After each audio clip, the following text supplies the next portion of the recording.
Conversation.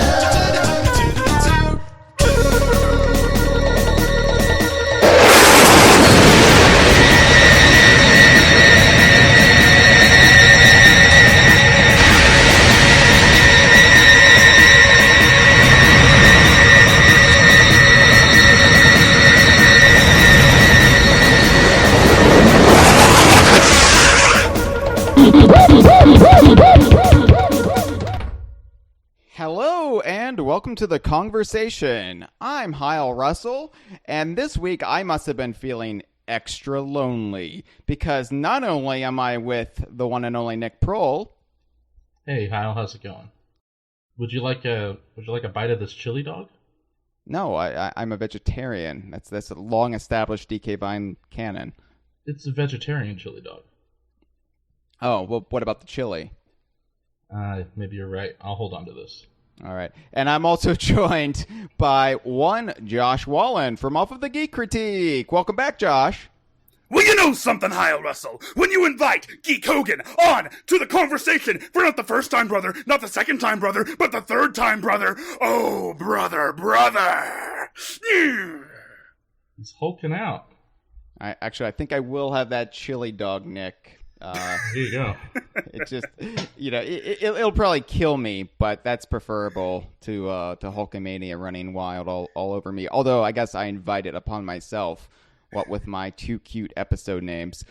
So yeah, this is going to be a Sonic Mania episode of the Kongversation. It's my favorite DKU game. Yeah, it seems to be going against our mission plan here at DK Vine, but just stick with us. There's a method to the madness, which I realize is a Randy Savage reference. So let me just get to the due diligence, and then we can get to the explanations. The only due diligence I have this week is about Hurricane Harvey. Now, a couple weeks ago here on the Kongversation, I waxed poetic about Charlottesville, which is essentially my hometown. But Houston also has great importance to the history of DK Vine because it's where Chad McCanna is from. And a large part of those early DK Vine days were influenced very much by the culture and unique tapestry that is Houston, Texas. And to see the amount of devastation in Houston is just disheartening. Not just purely from it means a lot for DK Vine, but also just we haven't seen a storm like this in the U.S. since very least Katrina, and considering the levels of environmental disaster that are going on there, it might very well be worse. So the only due diligence I have for you this week is to give where you can to help out the people of Houston. I'm going to recommend a website you can go to, ghcf.org/hurricane-relief. And that will give funds to the Greater Houston Community Foundation. And, hopefully they can get past this. But anyway, that's all I have this week. I'm not going to show for the Patreon. Robin Beelan can polish his own spokes. We're going to just try to keep the people of Houston, not just in our thoughts because that's worthless, but also, send a few dollars their way if you can. All right, let's talk about the important stuff. There's no Donkey Kong and Mario plus Rabbids Kingdom Battle, guys.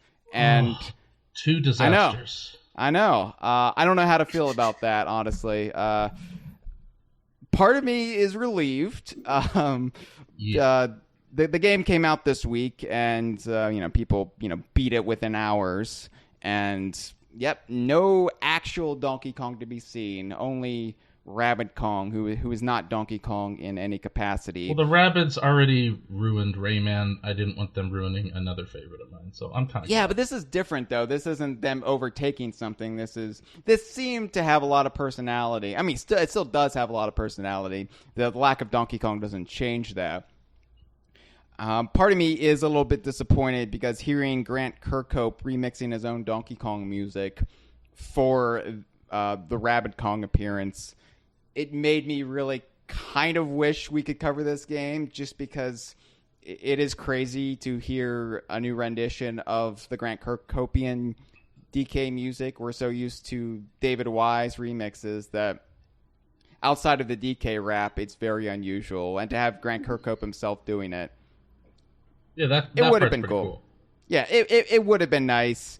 But all the same, I'm these days I'm thankful when we don't have to cover every single cameo game under the sun. And quite honestly, we've got Super Mario Odyssey now to contend with possible DK appearances. I do very much believe DK will be in that one. So I've got to get a Switch soon. It's really strange at this point that DK isn't in it, though, considering how many of his thematic elements are. Like, I found a screenshot earlier today with, like, DK barrels. And admittedly, I haven't been following the game too closely. Like, I know that it's been reviewing really well, that a lot of people are really pleasantly surprised by just how good it is. Mm-hmm. The genre doesn't seem like it'd be something that would be up my alley, but I'm looking forward enough to playing it down the road. Yeah, I mean, the genre doesn't interest me either, but also I'm adaptable. If I actually gave it a fair shot, I'm sure I could get into it with enough prodding. I mean, hell, for as much as I shit talk, say, Mario Party nowadays, I've been replaying Mario Party 2 because I have to get screenshots for the Facebook page for a series I'm doing on Saturday mornings. And the other Saturday, I was playing Mario Party 2, a 50-turn session, and something weird clicked in my head, and all of a sudden I was having a great time playing Mario Party 2, of all things. And wait, so you get those screenshots yourself? More or less, unless there's just something I absolutely cannot get, and then I'll borrow from YouTube or the web. But yeah, for the most part, I try to just capture them myself for authenticity's sake. Yeah, wow. So, yeah, I mean, if Mario Party 2 can win me over in a fugue state, then I think anything can. So, but I do think that ultimately, especially as we get like more and more distance from Tropical Freeze, and in particular Returns, which was the last, due to the Wii U, it was the last Donkey Kong game that really sold so well. Right. I think it becomes more and more important that Donkey Kong maintains his identity separate from Mario. I agree, and that's why I mean, granted, this is kind of a catch-22 because, yeah, he's not in the game, but his spirit is featured so prominently in the game thanks to the Rabbid Kong. I mean, they relied heavily on that during promotion at E3 time. So even though he's not in the game, he's still very much associated with the game. It's going to make for a weird honorable mention on DK Vine in the future here. But upwards and onwards, and, you know, I'm like I said, I have mixed feelings about this. I'm relieved because we can just move on, give it a passing lip service, but there's other side of the coin, Grant Kirkhope was the composer of this. He's remixing his own Donkey Kong music. That would give it some authenticity. And the voice of Donkey Kong himself. They could have gotten him to record new audio samples. Oh, I hadn't even thought of that. But, you know... If I can plug my own shit real quick... Oh, yeah, absolutely. No, yeah. I'm putting the finishing touches now on Tropical Freeze episode. I actually should be able to finish that up tonight. Yay! And one of my big, like... One of the things that I'm really looking at with that game is, like, why it failed commercially and to a certain extent failed critically. And I think a big part of it was the fact that until Returns, like, Donkey Kong had gone so long that he got, like, as a Mario character and had been introduced to a whole generation that way, that he'd kind of lost his identity. Like, people knew who Donkey Kong was, but they didn't know what his games were supposed to be about. Right. And yeah, absolutely. And you know, Donkey Kong Country Returns was a big flashpoint in the series history when now that it's been almost 7 years since that game came out, it's interesting seeing how many younger people on the internet have nostalgia for that game. That is Donkey Kong Country. Oh, that is bizarre, yeah. Yeah, and so I would argue that, you know, we need more consistent releases because Donkey Kong Country Returns did a good job of like maintaining that identity, but it was probably not enough. It was more of an oasis in a desert rather than just, you know, the latest installment. And But yeah, I'm looking forward to your video, Josh. They're always excellent. As a backer of yours on Patreon, I've been quite enjoying the Metroid Prime reviews. And you have a way of explaining games to me, but you also have a way of expressing your fandom for games in such a way that makes me, at the very least, empathize with that fandom and see myself in your shoes. And the first example I can think of that you did that make me view your videos in that way was your Sonic the Hedgehog series. And, you know, I've played Sonic very sparsely in my gaming life. I didn't have a Sega Genesis. I only had an older kind of pseudo friend who had a Sega Genesis, so I would play it a few times at his house. But besides that, I was never a Sega kid. I was a punk-ass Nintendo loyalist. And because of that, even, you know, post Dreamcast collapsing on itself and Sega, you know, developing Sonic games for Nintendo systems, I've never really picked up Sonic. And so to have you explain the appeal of Sonic through your eyes made me understand it and, like I said, empathize with it. And that's one of the reasons, well, actually, that's the only reason you're here with us on this episode. Now, just real quick, Nick was actually the one who pitched this episode to me, and I was like, okay, I guess we could do an episode about Sonic Mania. I mean, it might be a stretch. I guess I can make it work. But then the more I thought about it, I was like, okay, there's actually a really good idea there. And instead of just having it be Nick and myself, I thought it would be a pretty bad party foul to not invite you on this episode with us, because I view you as the biggest Sonic the Hedgehog fan that's kind of parallel to the DK Vine community. You're part of it as well, but, you know, you've got your own shit going on. So it's nice to have you here. Thank you for agreeing to join us this week. Dude, I am really, really happy to be here. I am, as always, honored to be asked to join you guys on the conversation, especially for a topic that is very, very relevant to my interests, because, you know, Sonic was the series that made me a gamer, and Donkey Kong Country was the series that made me a Nintendo fan. So... So yeah, that's kind of like, though, that's 1A and 1B to me in terms of my favorite video game series ever. That's interesting because for me, I was a Nintendo loyalist, and then Donkey Kong Country was the franchise that made me a Rare fan and kind of turn against Nintendo for a time.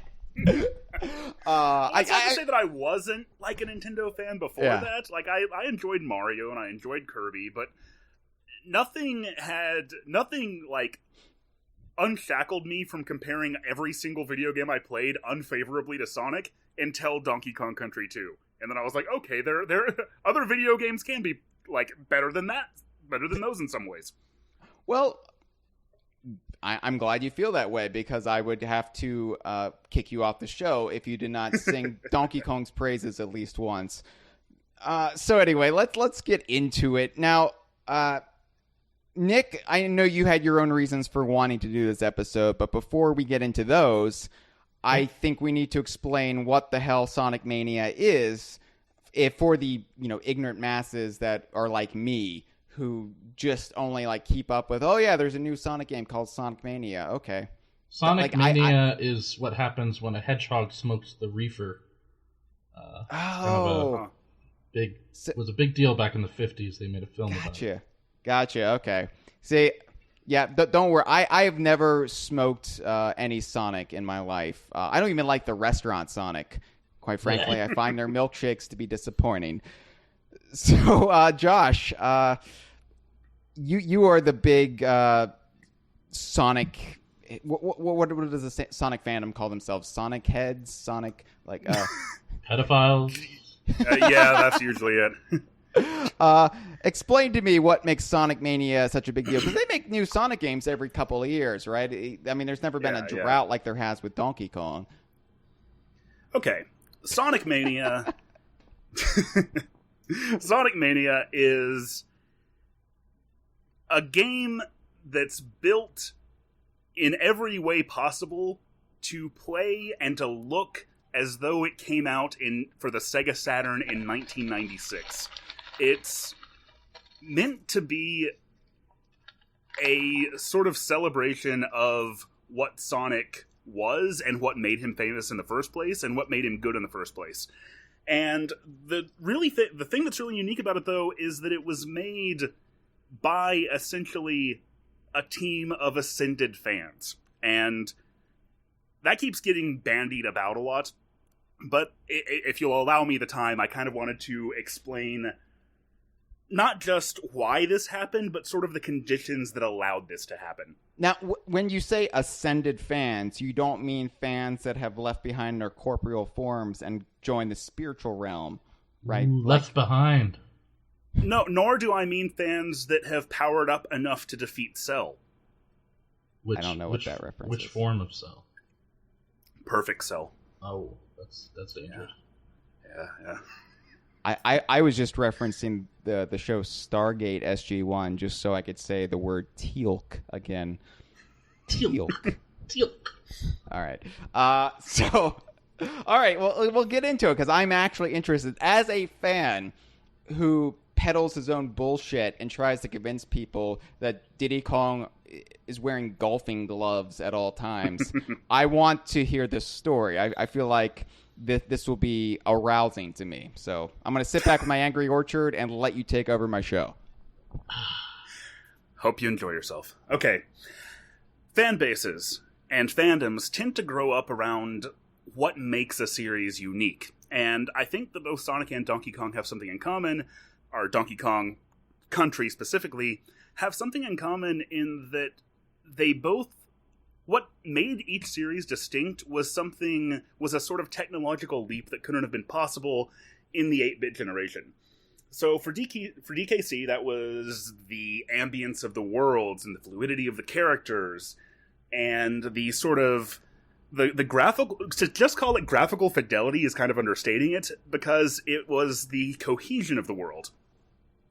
And so in turn, Donkey Kong fandom, fueled specifically through DK Vine, became very character-focused and very location-focused. And, you guys, you draw up maps of like the rare island chain, and you try to make everything fit within the fandom. And that sort of hails from what made the Donkey Kong Country series unique in the first place and what drew you to it. Does that make sense so far?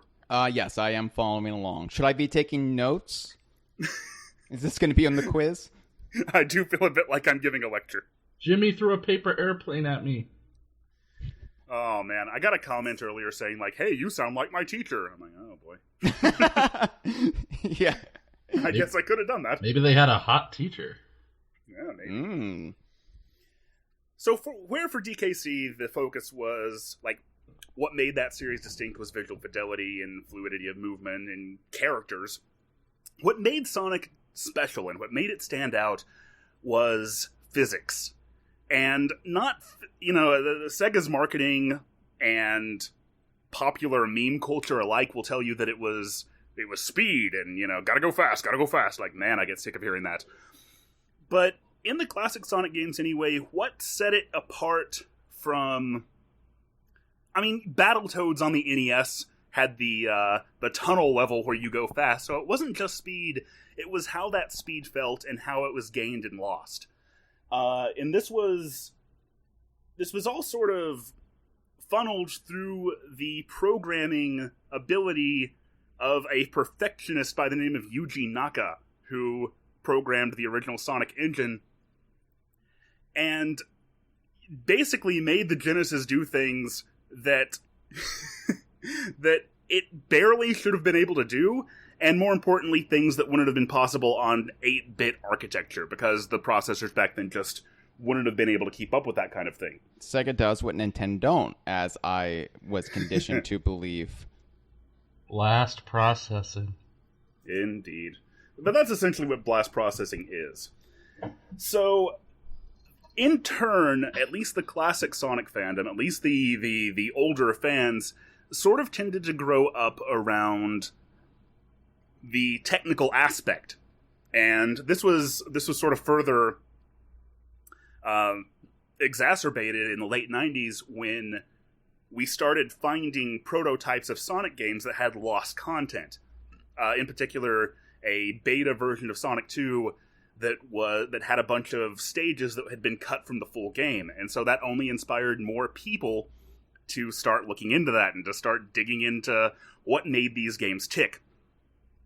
And a community grew around that to the point that by the early 2000s, there was an incredibly robust community of people who hacked the old Sonic games, who were making Sonic fan games, and more, these fans had an unusual amount of technical proficiency in understanding what made Sonic tick.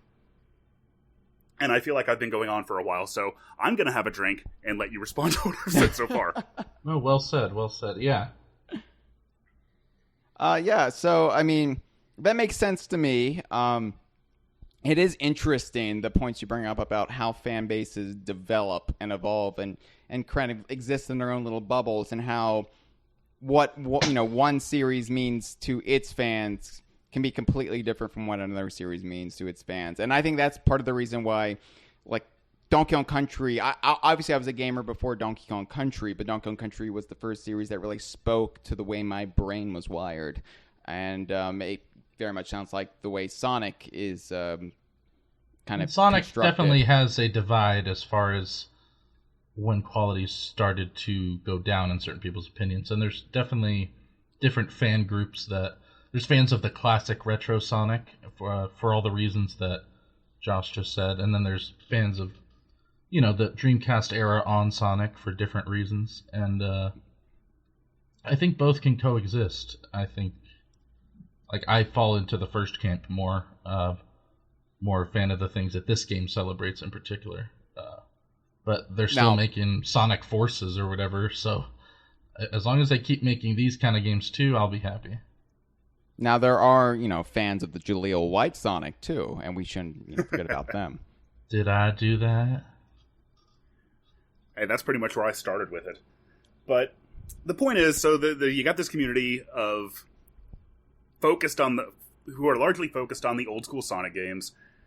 So, like I said, by the early 2000s, sort of just like I was a fan of Chad and Slush and their chicanery on DKVine.com, I was also a fan of a guy who called himself the Taxman, who was making this engine. Oh, this is where Hyle will hook him, because that's a Beatles reference.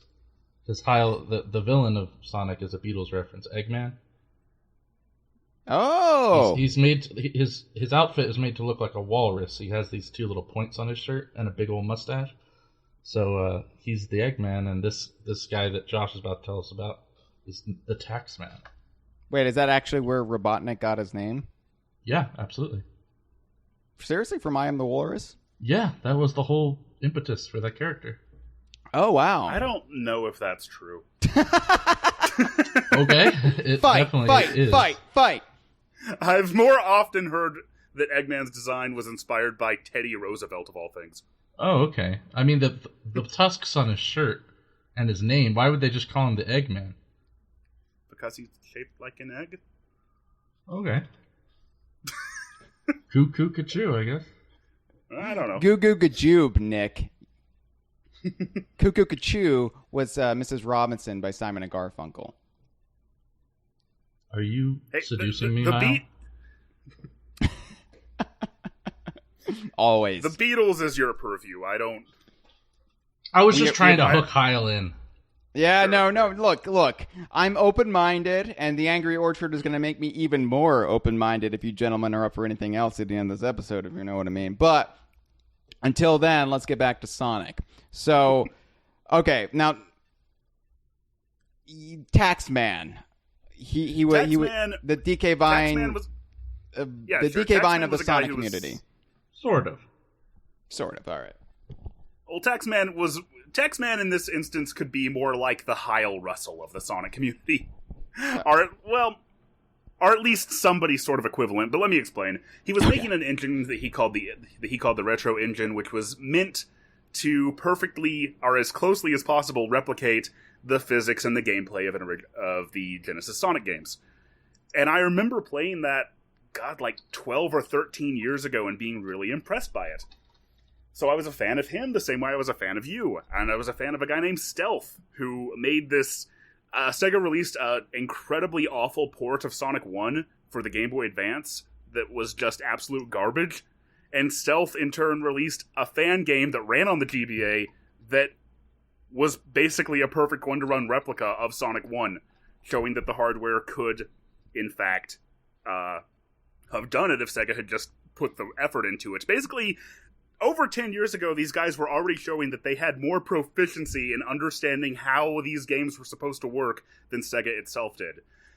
And since then, a couple of years ago, Taxman pitched a video to Sega, or pitched a proof of concept to Sega, to bring a Sonic game to iOS and Android using the Retro Engine. And it was ultimately approved. And then Taxman was contracted again by Sega to bring on... He was contracted again to bring Sonic 1 and 2 to those same platforms using the Retro Engine. He brought on Stealth. And basically, this is the equivalent, to me, from my perspective, of Nintendo and Rare coming together to make a game called Donkey Kong Universe and planting Hyle Russell as the head of the project. Well, exactly. The difference is I don't know the first thing about programming, so that no, would be but that's what I game. thought while I was playing it. I was like, this is the DKU version of Sonic. It's official validation for everything that the fandom has been doing all these years, and that's why it's such a big deal to us, especially given that it's been getting such a positive critical reception. Yeah, I did look up the critical reception ahead of time because, a new Sonic the Hedgehog game comes out. I'm kind of conditioned to people just hating it more often than not, or at least I was when I was paying attention a decade ago, maybe not hating it. Hate is too strong of a word, but at least having a lackluster or controversial reception. So, okay, that's interesting. Now, Nick, is that why you wanted to talk about Sonic Mania? Because yes, it's essentially yes. essentially the DK Vine ethos made manifest in the Sonic community with Sonic fans made good. Sort of. That's half of it. The other half is what's actually in the game. Okay. All right. Well, we'll get into that too. Now, so I was doing my research ahead of time. I ate my Wheaties this morning. And what I found interesting was that, I guess it's interesting. It's probably not interesting. I guess, the common man on the street wouldn't find this interesting. But then again, why would they be listening to this show? So why am I trying to care about them? I'm not going to reach out to them. Fuck middle America. Interestingly, in order for this to kind of be a classic Sonic revival, they actually have it set in the timeline right after Sonic and Knuckles. And for whatever reason, that really appealed to the lizard center of my brain. I like that they have it be a throwback that's explicitly taking place, in 1994 or whenever. It's kind of makes it retroactively Sonic 5 rather than having it just be this retro title that, it takes place nebulously whenever, but just looks and feels like the old games. And I think that's my big problem with certain retro revivals, which we'll get into in this episode as well, that this one circumvents. It's kind of, in Doctor Who parlance, it's the War Doctor of Sonic games. And even the packaging looks like it's like straight out of the early to mid-90s. I kind of love that. Yeah, I've got the collector's edition right here, and it has like Sega's old marketing slogan, "Welcome to the next level" on the side. And nice. It's all meant to look like it's an enormous box too. I was not expecting how big this thing was going to be, but yeah, and when you bring up like failed retro revivals, like you call this essentially like Sonic 5. What this really is, it's the real Sonic 4. Yeah, exactly. Because the Sonic series already had Oh, right. That's right, it did, yeah. a failed retro revival of its own.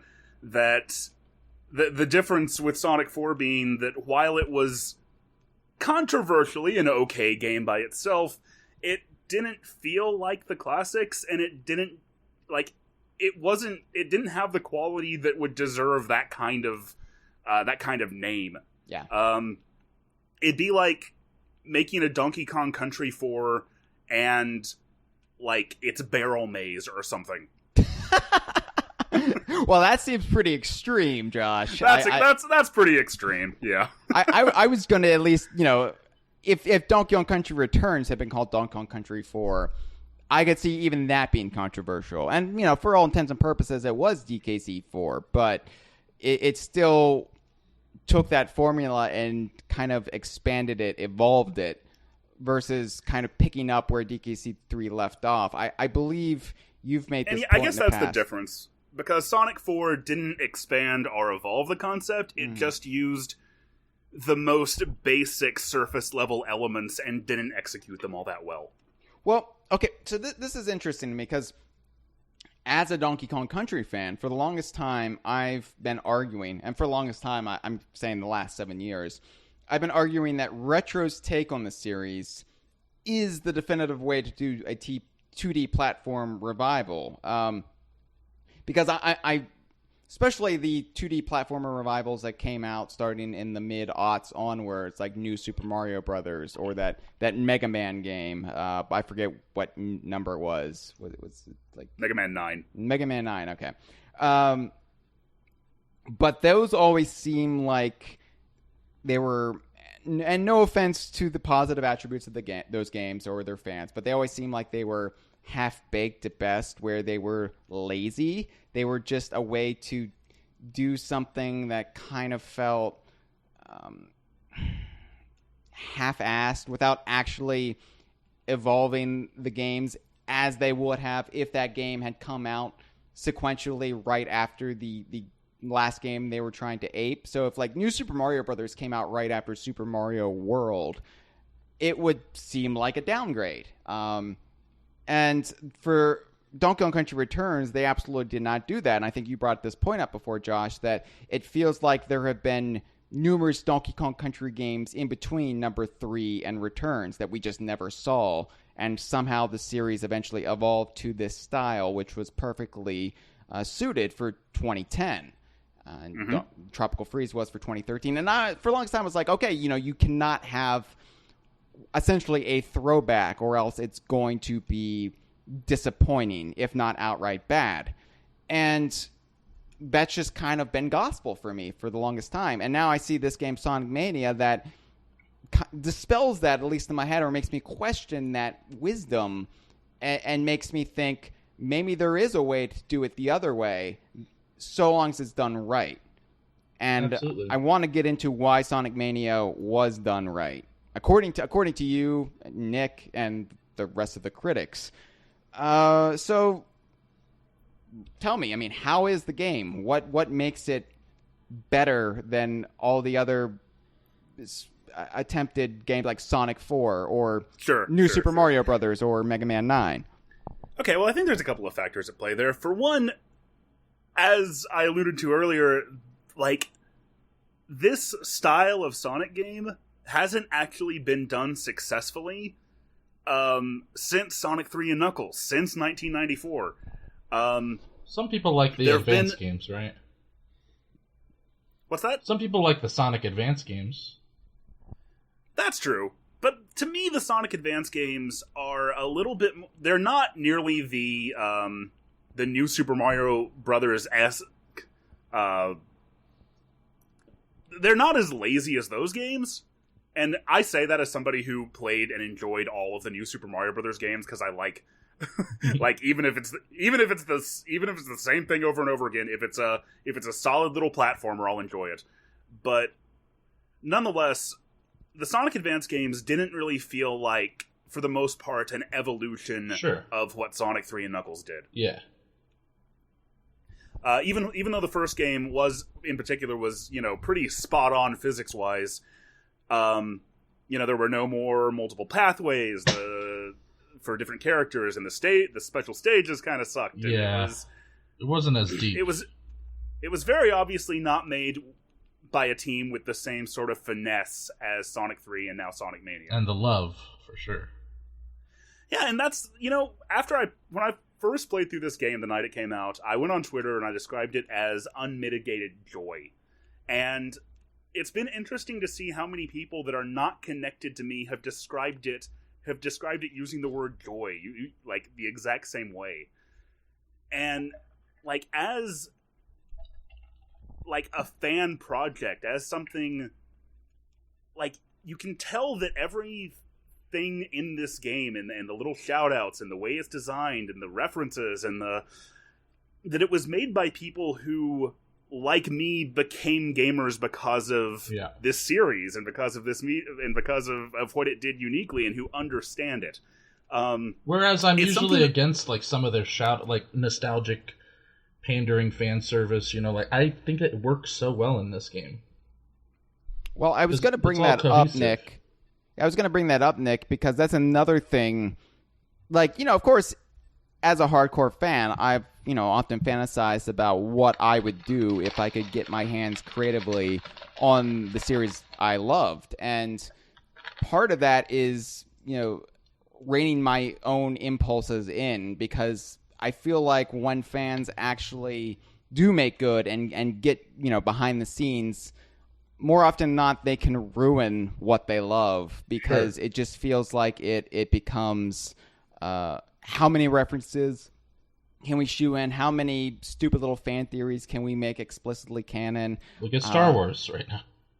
Yeah. I mean, Star Wars has always had fans writing for the expanded universe, which up until a certain point was viewed as canon. Yeah. So I don't know if Star Wars is the best example. I'm thinking really obscure examples, like in the early 90s in DC Comics, there were hardcore legion of superhero fans who finally got to write the comic book. And it's considered almost a low point in the Legion series. And I've never been into the Legion of Superheroes, but as a DC Comics guy, I'm aware of it at least. And it's weird that at one point there were hardcore Legion of Superheroes fans, because the franchise has kind of just been whittled down to nothing at this point. But they got to write the book, and I think they maintained the Legion of Superheroes fanzine up until that point, and they just wrecked it with their own self-indulgences. Yeah, you don't want it to come out like fan fiction. You just want it to show a little bit of Granted, a video game might be a different ball of wax entirely. Exactly. I think it is. Where it's hard to do that in a video game setting, especially when these are people who worked on fan games themselves. And it is different because these guys had... Sega made them prove themselves quite a lot. The Sonic CD port for iOS that Taxman did came out in 2011, and so it's been a good few years of him kind of being in the bubble. Right. What is this? In addition to that, Hydro City Zone? That is in this game. In addition to that, I'd say that the thing about this game is that if you play a lot of Sonic fan games or Sonic hacks, it becomes very obvious that they're made for Sonic fans and they're made for people who've been playing these games all their lives, both in terms of the references and especially the difficulty. This game was very obviously made. It is a very difficult game, right? It has that old school sort of approach to challenge, but it's not impenetrable, and it's not something. It's not like you're going to get in here and you're going to, with one possible exception, I don't know if I want to get into spoilers with this. Yeah, let's just say spoilers. Whatever. Nick, are you okay with spoilers? I don't know how far you are in the game. Oh, I've beaten it twice. Okay. Yeah. Let's say spoilers. If you don't want spoilers... Are you about to say the Oil Ocean boss? Is that what you're about to say? No, actually, the Oil Ocean boss is fine by me. It is very difficult. Oh. I was the point of contention that some people had was the Mean Bean Machine boss. Oh, I see. That was a joy, to use your term. Dude, I love that. Yeah, that was such a fun surprise. But when I'm thinking about things that, and I should probably explain what I'm talking about here. Hyle, do you have any idea what I mean by the mean bean machine? Sounds filthy to me. You know that thing sure. Mamechi's obsessed with, Puyo Pop? That's what this is. Okay. All right. Well. Short version. In the early 90s, Sega wanted to bring Puyo Puyo over to the US, but Puyo Puyo had no standing in the US, so they skinned it with Sonic characters and called it Dr. Robotnik's Mean Bean Machine. I do remember that name. Nintendo also skinned the same game with Kirby's Avalanche. Okay, interesting. Like those are actually the same little puzzle game. But anyway, the second boss of Sonic Mania. Oh, I was speechless. I was literally speechless. Yeah. You go in you're in Chemical Plant Zone and you're going in there and suddenly you're just playing Mean Bean Machine and that's the boss. You have to beat Robotnik in Mean Bean Machine. So I guess it's the equivalent to that, coconut crackers or. Well, coconut crackers would be. That's pretty good actually. It'd be like in a Donkey Kong game if one of the bosses was just play It's Mr. Pants. Yeah, and what a cool surprise that would be for you. Absolutely. I would say the more applicable reference, since Coconut Crackers was never released as a Donkey Kong game, the more appropriate reference, I guess, would be if the boss was a new level of Barrel Maze, to bring it back to Barrel Maze. But now, one thing, I'm not sure if, Hyle, did you know that this game is not all new levels? I did, yes. Okay, so just making sure. How does that not feel like just a boring retread? Well, do you want me to explain this, or you want to explain it, Josh? Go for it, Nick. I've been talking a lot. Well, basically, I could be wrong about this, but the first act of each level seems pretty darn close to the original. Is it different, Josh? It's very different. Like, the Act 1s tend to have a little bit more in common sometimes. Okay. Green Hill, in particular, you go through almost all of Act 1 before it starts changing things up. Yeah, because that's what I noticed with a couple of them. But no, the Act 1s are still very different. It's all unique level design. Okay. And more than that, they switch things up a lot by implementing both new gimmicks, like new stage gimmicks, and throwing in gimmicks from stages that aren't otherwise in the game. Yes, like in Stardust Speedway, there's a lot of references and gimmicks from Marble Garden Zone. Yes, and so in Sonic levels are broken into 2 acts. Hyle, I don't know if you remember that. Do you remember that? Yeah, I because I've only played the original Sonic the Hedgehog, so I do remember the acts. So the first act in this game, like he said, is close to, but a little different from the original act if it's an old retro level. But the second act is sort of like a remix of a song. A lot of the same assets, but they include a lot of new sprites and new gimmicks, like you were saying. Like in Chemical Plant Zone, there's usually this goo that will hurt you. You can basically inject gelatin into it so you can bounce off of it. And there's like a DNA strand that can teleport you all around. There's a lot of cool things. It feels like visiting an old place, but with new gimmicks. Now, I will say, however, the new levels outshine the remixes, like, in my opinion, like a million times over. And I really wish it was all new levels, but I'm still happy with what we got. I don't agree that they outshine the new levels, but I do agree that it would have been preferable to have nothing but new levels. Yeah. Like, I think the old levels still... They're still great. They're still great. And I mean, the bulk of the game is made up of old levels. There's only actually 4 completely new stages. But they're good, though. The new ones. I know. I feel like when we saw this with Returns, to bring it back to Donkey Kong, when a series is trying to sort of relaunch like this, or is trying to revive itself, it does seem like it's often a good strategy to kind of play it safe and to kind of lean on nostalgia. Force Awakens, I get you. Yeah, like just remind people what they liked in the first place.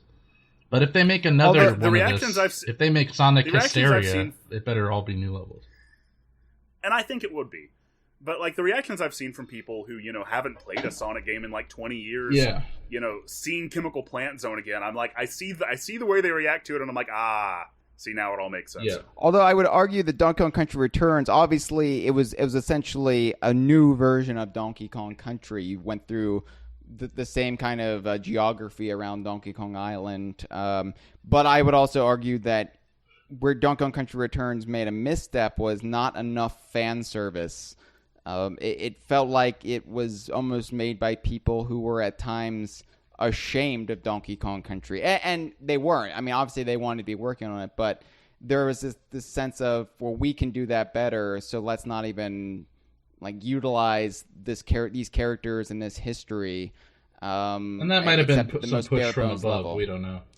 I'm sure it was. Yeah. I'm not in any way blaming Retro on Just that like one. here, but I've heard that there was a bit of a push to include a lot of retro levels. I don't know if that's true or not. In Sonic Mania? Yeah, that's what I heard. when you Who say knows? retro means two things right now, Oh, so good you've point. got to clarify. Well, it's pretty rare when that happens, so... Oh, fuck, I did it again. Playtonic is also a company. No, when this game was originally pitched, they pitched it with Studiopolis Zone, which is one of the new levels. So And good! I know. That music, Yeah! though. Okay. Yelling things! Hyle, when you get a Switch, I will buy you this game. Okay. Well, you don't have to I was do just that, but I pretty am cheap. interested in checking it out. Because look, I feel like a bad gamer at times, and I know Sonic the Hedgehog is one franchise that I've always felt bad for not getting into, and I've always blamed it on just the fact that I was a Nintendo kid, and by the time I really could play it on a Nintendo console, I was college-aged, and I just, Yeah, if you're What's referring to only, Sonic like- in the past 10 years, you should wear that as a point of pride that you weren't a fan. Well, it's hard to jump onto a train that's been going on for several decades unless the conditions are precisely right. Like, I've said before, like, I didn't become a fan of Lord of the Rings until I started dating my now wife because she allowed me to view it in like the proper context where everything just clicked. You had that magic sweet spot where all of a sudden this thing that was impenetrable to you before suddenly made sense. And I want that to happen with things like Sonic because I feel like it's something I should be into. And I regret that I've never had the opportunity to find that. Kind of what I was saying earlier is that this game is not impenetrable. It's like, even if, and yeah, I'm not just basing this on my own playthrough of it, because obviously I would be very biased, but I've seen plenty of reviews from people who've barely played Sonic games, or who haven't played one since they were kids, and they enjoy this game. That being said, this is still, like I said, it still has that old school difficulty, and it is still a classic Sonic game. Which is exactly like where its appeal lies to me, and exactly why it's making such big waves. But Sonic, even at his very best, was always a more niche game than Mario. Yeah. The can see 3D that. series, way more so than the 2D series, but nonetheless, like, I know Chad McCanna tried out this game. I saw him playing it on the Switch a while back, and he posted on Twitter that it just still didn't gel with him. It just still didn't make sense with him, and that's okay. Yeah, he didn't really like the game encouraging you to go as fast as you can, but then giving hidden things in the environment, I guess, and then discouraging exploration. But what I had answered to him was like, you could play a level again, you could play it as Tails, you could take your time the second time. I mean, do you think, here's a question, do you think it's a good thing they kept the 10-minute time limit, Josh? I think that a lot of the things that this game does, they adhered to it primarily just because it was like that in the old games. Gotcha. The 10-minute time limit doesn't bother me one way or the other. Not me either, but there were a few times where I 'Cause was like, oh, really? I just died because it ran out of time? Like, I was just trying to go look for stuff. I mean, it was weird, I guess. But I guess the thing that I would say is that, yeah, the game encourages you to go fast, and it has things that you can find in it, and it does that in a much more... It feels very different from anything else. But the Donkey Kong Country series, 2 especially, had that same sort of setup where you could barrel through it, and you could move very quickly, and you could beat a stage in a matter of seconds. And then there was also a lot to find. So some of it just comes down to playing the game long enough that you understand and master the way that it controls and the way that Sonic moves. I think a time limit frightens me because I am a gamer who does. I mean, it's notorious. I take my time with things to a disgusting degree. Yeah, you don't want to do that on your first playthrough of these levels. I don't think you want to kind of feel that. Because it feels like a roller coaster ride. A lot of these, especially the new ones, just there are some insane level design that is just so fun to go fast. Pardon the meme there, but yeah, I think like the second playthrough, if you're playing as Knuckles and you want to kind of climb around and just say time limit be damned, I'm gonna try to see stuff I missed. That makes more sense to me. I don't know. Yeah, I mean, well, I've beaten the game a total of 12 times now. Oh, holy shit! So it's a little hard for me. Like, even on my first playthrough, like, I never got a game over a single time. I know a lot of people were complaining about, oh, this live system is so antiquated. But it's a little hard for me to relate because this game was essentially made for me by people who love games for the same reasons that I do. Exactly. So, I guess it had been a little while since I played the classic, so, like, the Oil Ocean boss gave me a bit of a hard time, but... Yeah, other than that, I wasn't dying too much.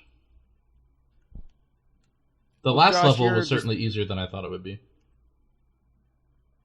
go ahead, Hyle. Yeah, Josh, your description where you said Sonic is actually about physics rather than speed makes me a little bit more comforted to try it. Because I think this maybe perhaps misnomer that Sonic is about speed as Sega's marketing, portrayed it to be, the Super Nintendo's for the elderly and the juvenile, the Sega Genesis it's for the hip kids who are on speed, and it stayed with me. And saying that, oh, look at how fast this game is a lot more marketable than saying, look at how you can learn to control your momentum by jumping from this specific slope, and here's the calculations that allow that to happen, and you can press down to become a ball, and then you can, know. But that description, the way you described it to me, I see a lot of Donkey Kong Country in that. And granted, I mean, I'm not a speedrunner. I'll never be a speedrunner. I like to explore and soak in every last detail, but... I also love the feel of Donkey Kong Country when you've mastered a stage and you can just zip through it and get into this almost supernatural groove. It's like that's what I'm saying. Once you memorize, there are going to be things that players like Chad and even myself when I first started playing it, you're going fast, it feels great, and then you run into some spikes or you run into an enemy. It kind of makes you feel like, well, do you want me to go fast or not, game? But then once you memorize where those things are, it becomes just like in DKC where you're bopping off of heads. It's just that trance-like And also, flow. I would say that for the most part, the level design in this game has, like, especially once and once you get used to the idea that while you're running, if you press down, Sonic will curl into a ball, and then this game has very few instances that I can think of where if I'm running along and I'm not spinning, that I'll just, run into something and get hurt. That's a good point. Like, the level design in this game is absolutely phenomenal. Yeah, it's like a master class on level design. Like, God, I keep noticing things where I feel like I'm, breaking the game in some way, or I'm finding something that the developers don't intend me to do, and then I find an item up there, and it's like, they knew I would do that. Yeah. It's not like Ukulele where you're like, was I supposed to be able to do that? It's actually, intended. Which, to be fair, I actually like in Ukulele, too. It's almost refreshing in a weird way to not actually know if you were actually supposed to get that pagey the way you got it. But I can understand everybody's issues with that, too. I'm just basing it off of what you've told me. I still haven't even played it, so... Oh, no, I don't have no interest. Sorry. Well, okay, then. Sorry, just saying. No, it's fine. We all march to the beat of a different drummer. See, this is a nostalgia throwback game that actually. This isn't Mighty the Armadillo Mania. This is Sonic Mania. It feels like fucking Sonic. It's not trying to be something else. but I won't. Well, that's actually I guess good the closest equivalent there would be Freedom Planet. Yeah. Okay. Yeah, I've heard of that. Yeah. Well, that was a good segue, Nick, because I did want to bring this back to the Donkey Kong universe. Yes. Now, before we get into our own personal wankery of how we would apply this formula of bringing fans into a series and doing a retro revival of it, or a revival of the retro aesthetic of it. Now, Nick, you said there was a lot of aspects that reminded you of the Donkey Kong universe, yes, or DK Vine philosophy. Correct. I want you to explain to me what you meant, because I'm a Sonic layman. I don't know what the hell I'm talking about. So hopefully some of these things will draw you in, because they did for me. And I thought of you while playing the game, even though it's Sonic. I thought, man, I'm glad you think about me at random points in your day. It's usually on the toilet, but this time it was different. It was very nice. I'm glad for that too. Hey, I'll take anything I can get as far as notoriety. So anyway, okay, so I don't have an order in which I wanted to present these things, so I might just jump around a bit. Basically, it's the overall cohesiveness of the world, and Sonic's a game series where, as a kid, at a certain point, I realized, wait, why are there all these loops? Like, who designed these, and why are they all leading straight to Eggman if he doesn't want Sonic to follow him? So, like, there's a certain bit of, flawed logic in Sonic. But this game, they tried as hard as they could to make every level really make a lot of cohesive sense. There's a level called Press Garden where at first I was like, what's a press garden? But then it makes sense, because one part of the level is a press, like a printing press, and the other half is a garden. The first part, you're in this giant newspaper printing factory, and where usually there would just be random loops or platforms, it's all conveyor belts where they're making the newspapers. And in the background, you can see the garden in the distance that you're going to break out of and into in the next part of the level. And that part where you first get to that garden, tell me if I'm wrong, Josh, wasn't that beautiful? Oh, to use a wrestling term, I marked out so hard when I got there. Yeah, I blazed my screen. It was so beautiful. And and I would say... Also a wrestling term. Yeah. Little known one. Yeah. But a big part of the appeal of classic Sonic is that sort of thing, is the surreal nature of the bizarrely still maintained cohesion of these worlds. Like, I found myself, like, playing as Tails especially, just flying up and, like, looking at the background and marveling at how beautiful absolutely. It was. Yeah. And there's another level which was the first new one you encounter, and so really leaves the biggest mark on me. Also, I think it was one of the new ones they revealed before the game came out, I think. Studios. Yeah, it was the first footage. Yeah, we saw. Studiopolis, which is, get this, Hyle, essentially a TV studio where as you're going through, you can see cameras in the background, sets of like game shows, talk shows, news sets, and all this crazy shit. And it's basically Egg TV, as if Eggman has his own propaganda TV station or something. And the part that really got me, where I felt like this is up there with Tropical Freeze as far as detail, there's these little flying enemies. Josh will know what I'm talking about. There's little flies, robot flies. I was like, okay, robot flies. We've had that before in Sonic. Then one of them, a little flash goes off, and I'm like, wait a second. That little motherfucker's a camera. And so, like, every little guy in this, there's a snail, and instead of a shell, it's a reel of film. And it's like every little enemy in this level has to do with the theme. And it was like, this is so cool. This is everything I love about the DKU. And also, then the fan service stuff, which really did not feel forced at all, because like the Mean Bean thing was more of just such a surprise that by the time it's over, you're just grinning ear to ear. And then later in Mirage Desert, is that what it's called? Mirage Saloon, which is one of my three favorite levels, I think, are Studiopolis, Mirage Saloon, and Press Garden. I really like the other. Is Titanic? Titanic Monarch. That's new as well. But what those are the four. Stardust Speedway is not new though, right? No, that was from Sonic. Okay, yeah, because you go back and forth through time. That makes sense. Okay, but Yeah, in Mirage Saloon, basically these 3 super obscure Sonic characters show up. I believe Fang the Sniper, was he only in Sonic Fighters, or was he in something else too? Fang the Sniper, who was known as Natural Weasel in the U.S. because snipers, he was first in a game called Sonic Triple Trouble on the Game Gear. Okay. And in fact, when he appears, if you listen to his sound effects, he's using Game Gear sound effects. Whoa, that makes me like it even more. But yeah, these characters show up, and they're like on wanted posters in the desert because it's a cowboy town, and you're on a train at one point with Eggman's face on it, and then you're getting shot out of a giant revolver. You're on these spritzer glasses that are shooting water out into like a tavern area. It's so amazing. There's pianos, keys that you jump on. But the fact that those characters, those obscure characters, were brought back, that was just such a DKU thing. That would be like having, if they had in the next Donkey Kong Country, having Rodney the Rabbit show up or something, Oh yeah, that's exactly what it is. Rodney the Hare. And so you're just like, whoa, they cared enough to do that.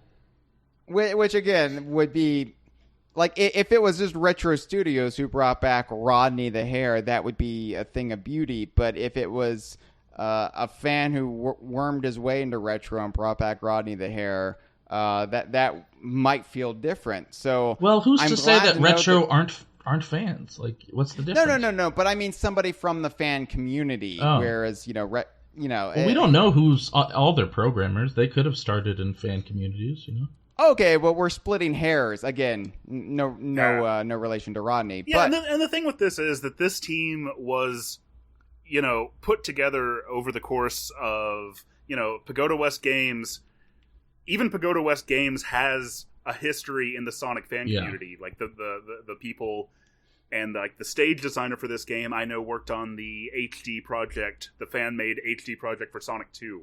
So like pretty much everybody involved in this game's development was a fan, and that's why it has all this stuff. And I get what you're saying, Hyle. Retro is a pretty established Nintendo studio. This is very unique in that it is fan-made, but the fact that they do it so well, it really just makes it feel canon. It doesn't feel like I'm being fan-serviced or pandered to. It just feels like they have this big catalog of characters no one was using, and they decided to, bring back a little bit of that magic. I feel like Hyle wanted to move this into a more DKU-centric discussion, and we just, took it right back to screaming at each other about how much we love Sonic Mania. I don't know. I think I've linked it to what I think I've made my points pretty well about why I feel it's DKU. I mean, Rodney the Hare, the cohesive levels, you did a that you did a great you, job right, there, Nick. Thank you. Yes, it sounded great. Thank you. So, and Hyle, to your point earlier, I remember when I was doing the Donkey Kong series on the Geek Critique, I had to keep pulling parts out of my script where I would go on for way too long comparing it to Sonic, because I do think that a big part of the reason that Donkey Kong appealed to me a whole lot more than Mario did was because of the ways that it more resembled Sonic games. Mm-hmm. Yeah, well, and I think it's weird because as a Nintendo kid, I want to find more kinship now with Sonic than I do with Mario. And it's weird how Donkey Kong Country utterly ruined me as far as my relationship with Nintendo goes. But all the same, bringing it back around to Donkey Kong, Nick, you've done a fine job explaining how you saw the Donkey Kong universe or the spirit of some Donkey Kong Country elements, or what it would be like if we got our hands on a Donkey Kong. If I couldn't justify this episode, that would be a failure. So I hope I did. Yeah. But what I want to do now is to really bring it home. How would we approach a similar Donkey Kong universe revival or retro revival game if we got our hands on it? And I figured the easiest way to do this would be to hit the 3 big ones: Donkey Kong, Banjo, and Conker. If you guys have any ideas for Star Fox or God, Viva Pinata, I don't know, but those are the 3 main ones. And I feel like Donkey Kong will be the easiest. Josh, since you're the closest thing to a guest we have here, I'll let you start. Okay, a Donkey Kong game in this style and with this hypothetical Donkey Kong Mania would have to set itself apart from, of course, Returns in Tropical Freeze, in that it would be a return to the Super Nintendo style of gameplay. So you'd have, I guess, bare minimum 2 Kongs, although I would probably want it to be basically everybody except Kitty. But a more important consideration here would be not necessarily replicating, but capturing the look and the style of the Super Nintendo Donkey Kong Country games. Yeah. Specifically the whole ACM graphics, the whole pre-rendered sprite style. And there's a game in development right now called it's called Dragon Ball Fighter Z. And what it's doing is... Oh, did you say that was the developer's name or the game's name? The game's name, yeah, sorry. I've seen that. Are you talking about the graphics? Yeah, it's really cool. Like, it uses 3D models, but it animates them in such a way and runs them at a certain frame rate that they kind of replicate the style of the hand-drawn sprites from 2D fighting games. And it looks really, really, Even really looks cool. just and like so the show, kind of. Yeah, that too. So I was looking at that and I was thinking, could sort of a similar principle be used to, obviously it wouldn't make sense to use to just rip sprites out of ACM now, but could something like that be used to replicate the style of the original Donkey Kong Country trilogy, to make it look similar to sprites, even though they're actually 3D models? Yeah, that's interesting. I was thinking, and without going too much into my fantasy pitch for this ahead of my turn, I was thinking the color palette, the fidelity of the ACM graphics on a Super Nintendo. What if we had that on a modern console? What if we had a game that essentially looked like the renders that Rare used? And I don't know how well that would work, but it would be nice to get a more... There was an art style to the ACM that even if you didn't actually use ACM, it would be nice to see a return to kind of the more... Pre-rendered, basically. Pre-rendered, there was almost a... darkness. I don't mean dark as in grim and gritty, but there was a moodiness to those renders that Absolutely. were kind of lost, or not kind of completely lost with the retro art style, which as we talked about last time with Cameron, it's perfectly valid as an art style, and I don't have an issue with it. But it would be cool to see a more cartoony realism that the Donkey Kong Country series kind of promoted, especially in that first game, made manifest more on a modern console. Yeah, I think that would be very, very cool. The whole thing where Rare would go out and capture textures from real life objects. Yeah.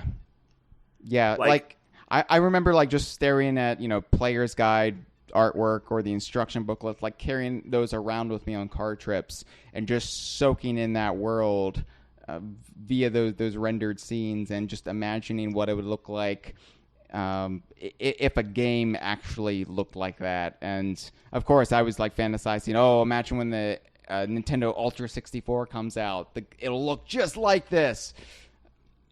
I didn't know much as a kid, but hey, I remember thinking the same thing. Don't worry. Yeah. But yeah, that's the thing. Sonic Mania doesn't just it does a lot more than what a Sega Genesis could do. So I don't think there's anything wrong with this hypothetical scenario of thinking about, it wouldn't have to be just like it was running on a Super Nintendo. It could look I would want it ideally to look like the Super Nintendo games look in our memory, I guess. Does that make sense? Yes. Great point. I wouldn't want it to be Mega Man 9, essentially. I would want it to harken back, but also take advantage of the fact that it is 2017 or 2018 or whenever this hypothetical game would get fictitiously released. Sure. But what's probably would be a bigger focus for me thinking about this, would be, like I said earlier, a return to the, no pun intended, to the original gameplay style of Donkey Kong Country 1 through 3. Particularly the focus on more varied bonus stages. Yeah. That, like, really became a thing with Donkey Kong Country 2.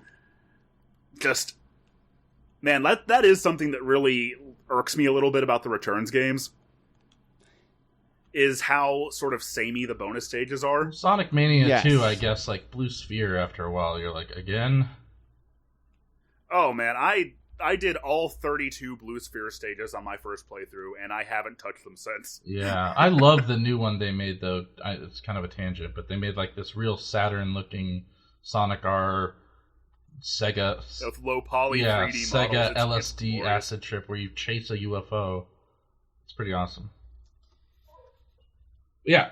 So wait. in terms of fan service, then what do you guys think you and maybe I'm sort of wrapping up my turn here, but that'd be the main thing to me. Recapture the art style, recapture the gameplay, the sort of momentum based gameplay of the original trilogy, where like you roll through a baddie and you gain speed off of that. Just replicating that would be really, really important to me, and making sure that it feels and moves and plays and controls that same way. And fan service. Like, getting some fan service in there. Getting the references and the fan service that the Returns games were kind of lacking, that would come. Because in this hypothetical scenario, of course, the project leads of the game would be Donkey Kong fans. And like I said at the beginning of the episode, like installing Hyle Russell as the project lead and giving him jurisdiction. So what would you do, Hyle? Well, before I get to me, Nick, clarify something for me. You mentioned Sonic R. Does the Sonic Mania actually homage more than just the Genesis, like, and Sonic CD originals? Like, does it, like... The bonus stage I was referring to is a new one where you're a polygon model of Sonic, and it closely resembles the exact model from Sonic R. Okay. Mm-hmm. So there is a... And yeah, the game does have references beyond Absolutely. just the original Sonic games. Like I've noticed like gimmicks and little set pieces from the Advance series, for instance. Yeah, there's like in Studio. You can see a shadow of a Studiopolis. shadow in the background hanging himself at one point. Yeah, that was a weird, really weird, kind of Wizard of Oz like. Slip that by the SRB. All right, well, that helps me better inform my upcoming pitch, because I wanted to know if it actually embraced the totality of Sonic history versus like having a cutoff date.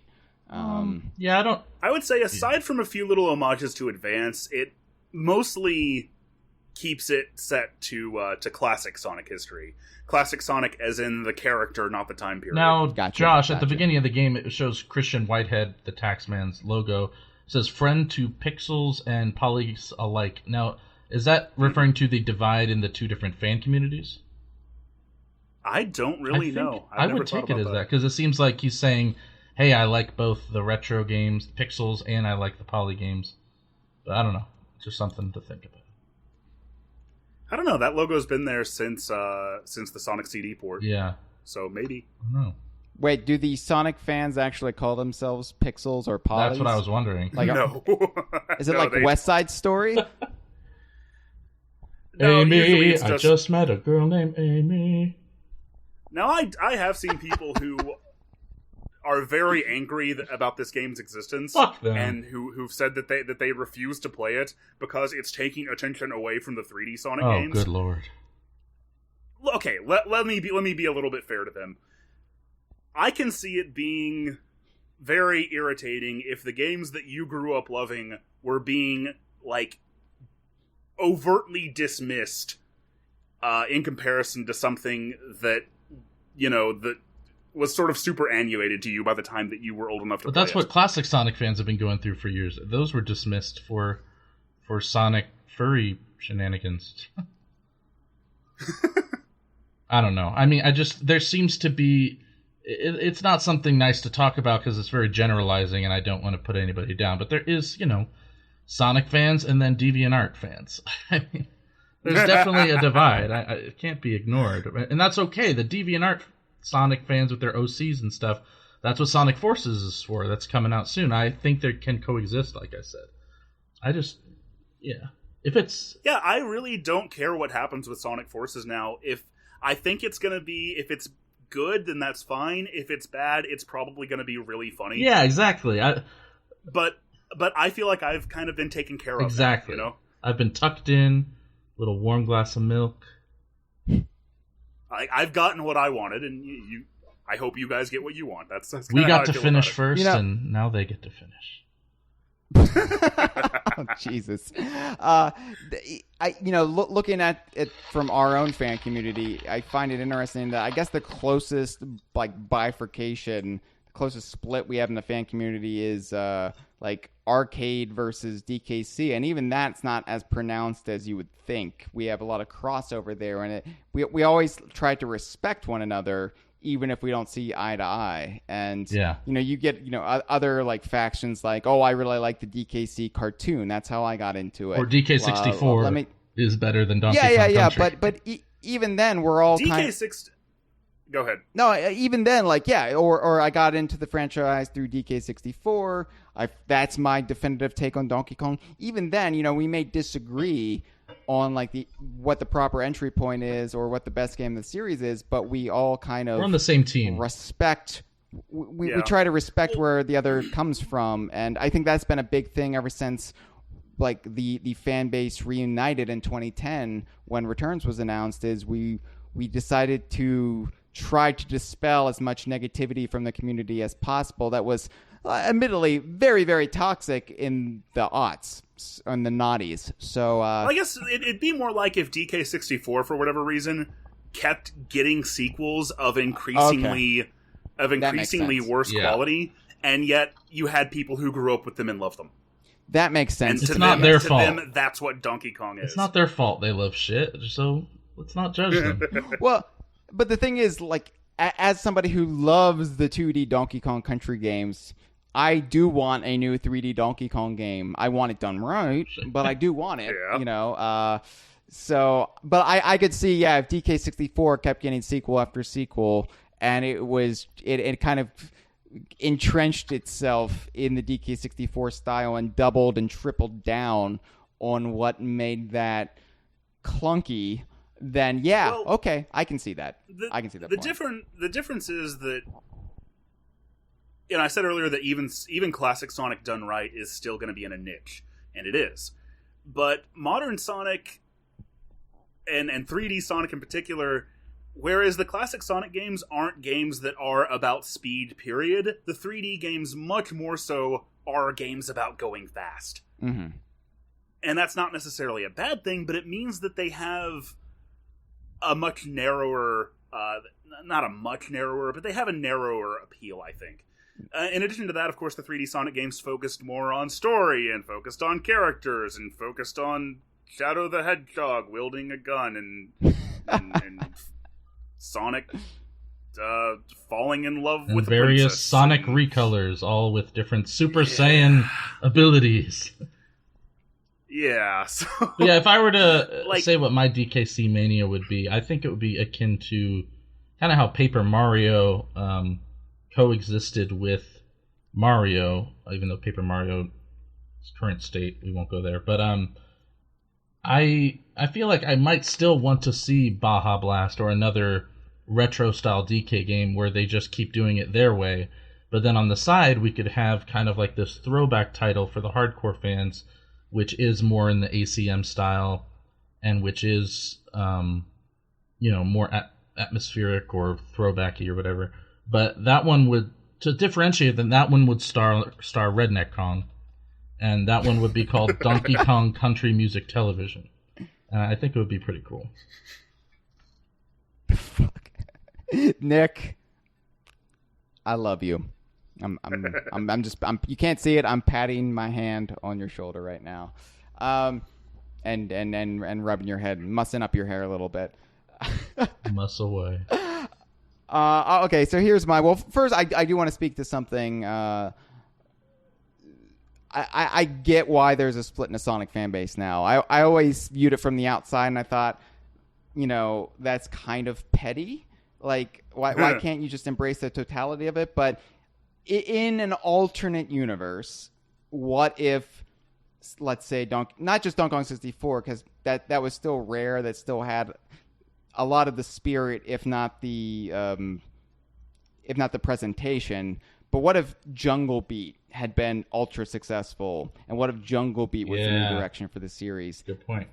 Now that's also maybe a poor analogy, because with the 3D Sonic games, you still get the characters from the 2D games showing up, and Jungle Beat just felt like a slap in the face and an affront to everything we held dear at the time.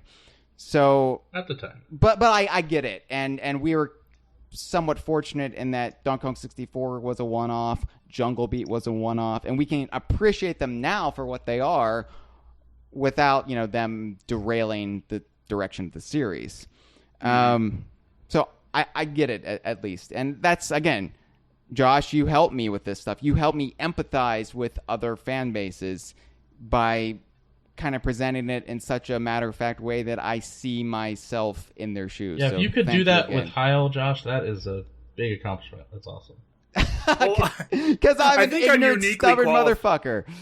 I think I'm uniquely qualified because Hyle kind of, in turn to what he just said, kind of showed me a lot of the light of why like Donkey Kong Country was worth not so much taking another look at, because I was always a fan of it, but I remember when I found DK Vine, like, I pulled out the Super Nintendo, I set that shit up again, I was like, oh man, it's so great. I gotta say, watching your Sonic videos and now your Metroid videos and all the ones in between, like, the thing that comes across, besides all the great research and well-written stuff, is just the passion, and it gets me excited. Like, I'll have a plan to play a different game that night, but if I watch one of your videos, I'll be like, well, now I have to play that game. You know what I mean? Like, it just gets me excited to play games.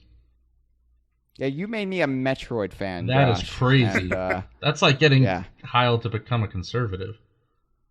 I think that's a little bit hyperbolic. I've always respected Metroid from the distance, just as I respect, a lot of tenets of the conservative movement, Nick. I just don't like it when it's taken to the extremes, like the supposed backlash to Tropical Freeze, which, Josh, I'm very much looking forward to what you have to say about that in your upcoming video. It's like a third of the video, dude. It's just talking about should have been Metroid. All right, here's my pitch. Nick, I'm glad you brought up the retro games, because yes, I do want to see what we call Baja Blast. I want to see a third iteration of that direction. And I think it's very fortunate that we had Returns and Tropical Freeze first, because like Josh has said, I am just fully relying on YouTube for this episode. I'm coasting like it's the last day of school. Senioritis is in effect. The Returns was Donkey Kong Country in the year 2010, as if there were Donkey Kong Country games between 3 and Returns. So that pretty much, in my mind, opens up a window that you can then justifiably go back and have a Donkey Kong Country 4. And I would call it Donkey Kong Country 4. Let's be bold. Let's be spicy here. And let's have it be not like it was for the Super Nintendo or for the N64. Like, let's develop it with modern hardware, but have, again, the look and, at the very least, the feel, the spirit of those first 3 games. Now, when you say Donkey Kong Country 4, you mean for the Switch and for the 3DS, right? Right. Yeah, I'm going full on Sakurai naming conventions here. What I would do would be have a game, because I'm very much, timeline oriented. Like, I have the chronology mapped out in my head, and it just generally, with a few exceptions, it's by release. But I would have a game that takes place in 1997, right before Diddy Kong Racing, because I feel like that's kind of a flashpoint in the Donkey Kong universe, and I wouldn't want it to be set after, because I feel like you would lose something knowing that Diddy Kong Racing had already taken place. So I would have this be set October 97 or whatever. And to your point, you have the month. Yeah. That's amazing. It has to be after Donkey Kong Land 3, so maybe around Halloween. I turned 97. 6 that month. Oh well, this is perfect. It'll be a nice birthday present for you on your 6th birthday. So, to your point, Josh, I would have all 4 Super Nintendo Kongs, yes, including Kitty. I would have them playable in the game, and I would have it be structured like the Super Nintendo originals. So it wouldn't be simultaneous play, because I feel like that's very much understandable why Retro went that direction. But I would feel like if we're going to capture the, again, Josh, as you would say, it's my catchphrase of this episode, the crunchy feel of Donkey Kong Country, having two characters on the screen at the same time would be impossible. So I would implement one of my ideas for Donkey Kong 64 before Donkey Kong 64 was announced, and that would be a 4-player team. You could divide it single player, where you control all 4 Kongs and you alternate between them. You could have 2 players where you could divide them up 2 and 2, maybe find a way to do 3-player, or you could have 4 players and each one would take control of a different Kong. Now granted, that would entail a whole lot of waiting, and I'm not sure if gamers would have the patience for it. Maybe there would be a way to speed up the process.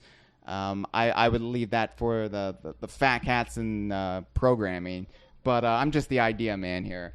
So I would want all 4 Kongs, though. If this is going to be DKC Mania, Sonic Mania doesn't exclude Knuckles. It doesn't just have Sonic. It doesn't. It has the 3.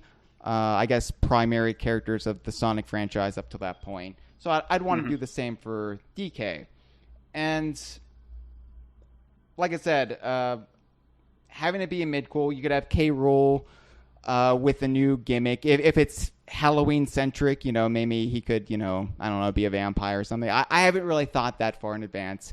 But I wouldn't want it to disrupt anything in a canon too. So to have it be a mid-cool between DKC 3 and Donkey Kong 64, I could have some fun with that as far as fan service goes. I could kind of start laying the groundwork for Donkey Kong 64. I wouldn't do it with blunt force. I would be subtle with it, because I would want it to be accessible for new gamers as well. But it would be cool to, maybe reference Rodney the Hare or Scuttlebug or all of these other shit characters from DK64. And there's a scene where Funky discovers a gun. Right. And have it. I would have Wrinkly Kong, start to cough. Oh my God, she's coming down with a little something. I'm sure she'll get over it. A large series of hallways just beginning construction. Right. You could have some fun with that, and I'd also call forward to the retro games. I might, have allusions to Professor Chops. Perhaps there's a newborn pig or something. I don't know, but there would be. I also wouldn't want to break the spirit of Donkey Kong Country, so I would want to, keep it pretty much centered on the first 2 Donkey Kong Country games and bring in elements of the third, because I am a fan of the third, but I do recognize that you would want to, at least from a gameplay perspective, build on DKC 2 more. What the third one did really well, though, was the map screen exploration, and I love the whole bartering system with the bears, and I would want to build on that further. I wouldn't want to backtrack on that, and so I would grow on that. Might bring back some Brothers Bear, might have new Brothers Bear or Sisters Bear. I'd have some returning animal buddies. I'd also have some new animal buddies, and maybe even use some of those returns animals and actually retroactively make them animal buddies in DKC 4. That would be really, really cool. Yeah. So, and that's sort of one of those things that the retro games definitely sort of dropped the ball on, was the animal buddies. So stuff like that would be really, really critical in showing the differences. And also it would be fun, because then I would basically retcon references in the retro games, whether they like it or not. So, but that's how I would do Donkey Kong. I feel like it's almost liberating to be able to think in these terms, because, again, like I said, for the longest time, I didn't allow myself to daydream DKC4. Like, I thought, and I still think the Game Boy Advance team doing DKC4 would have been a bad idea.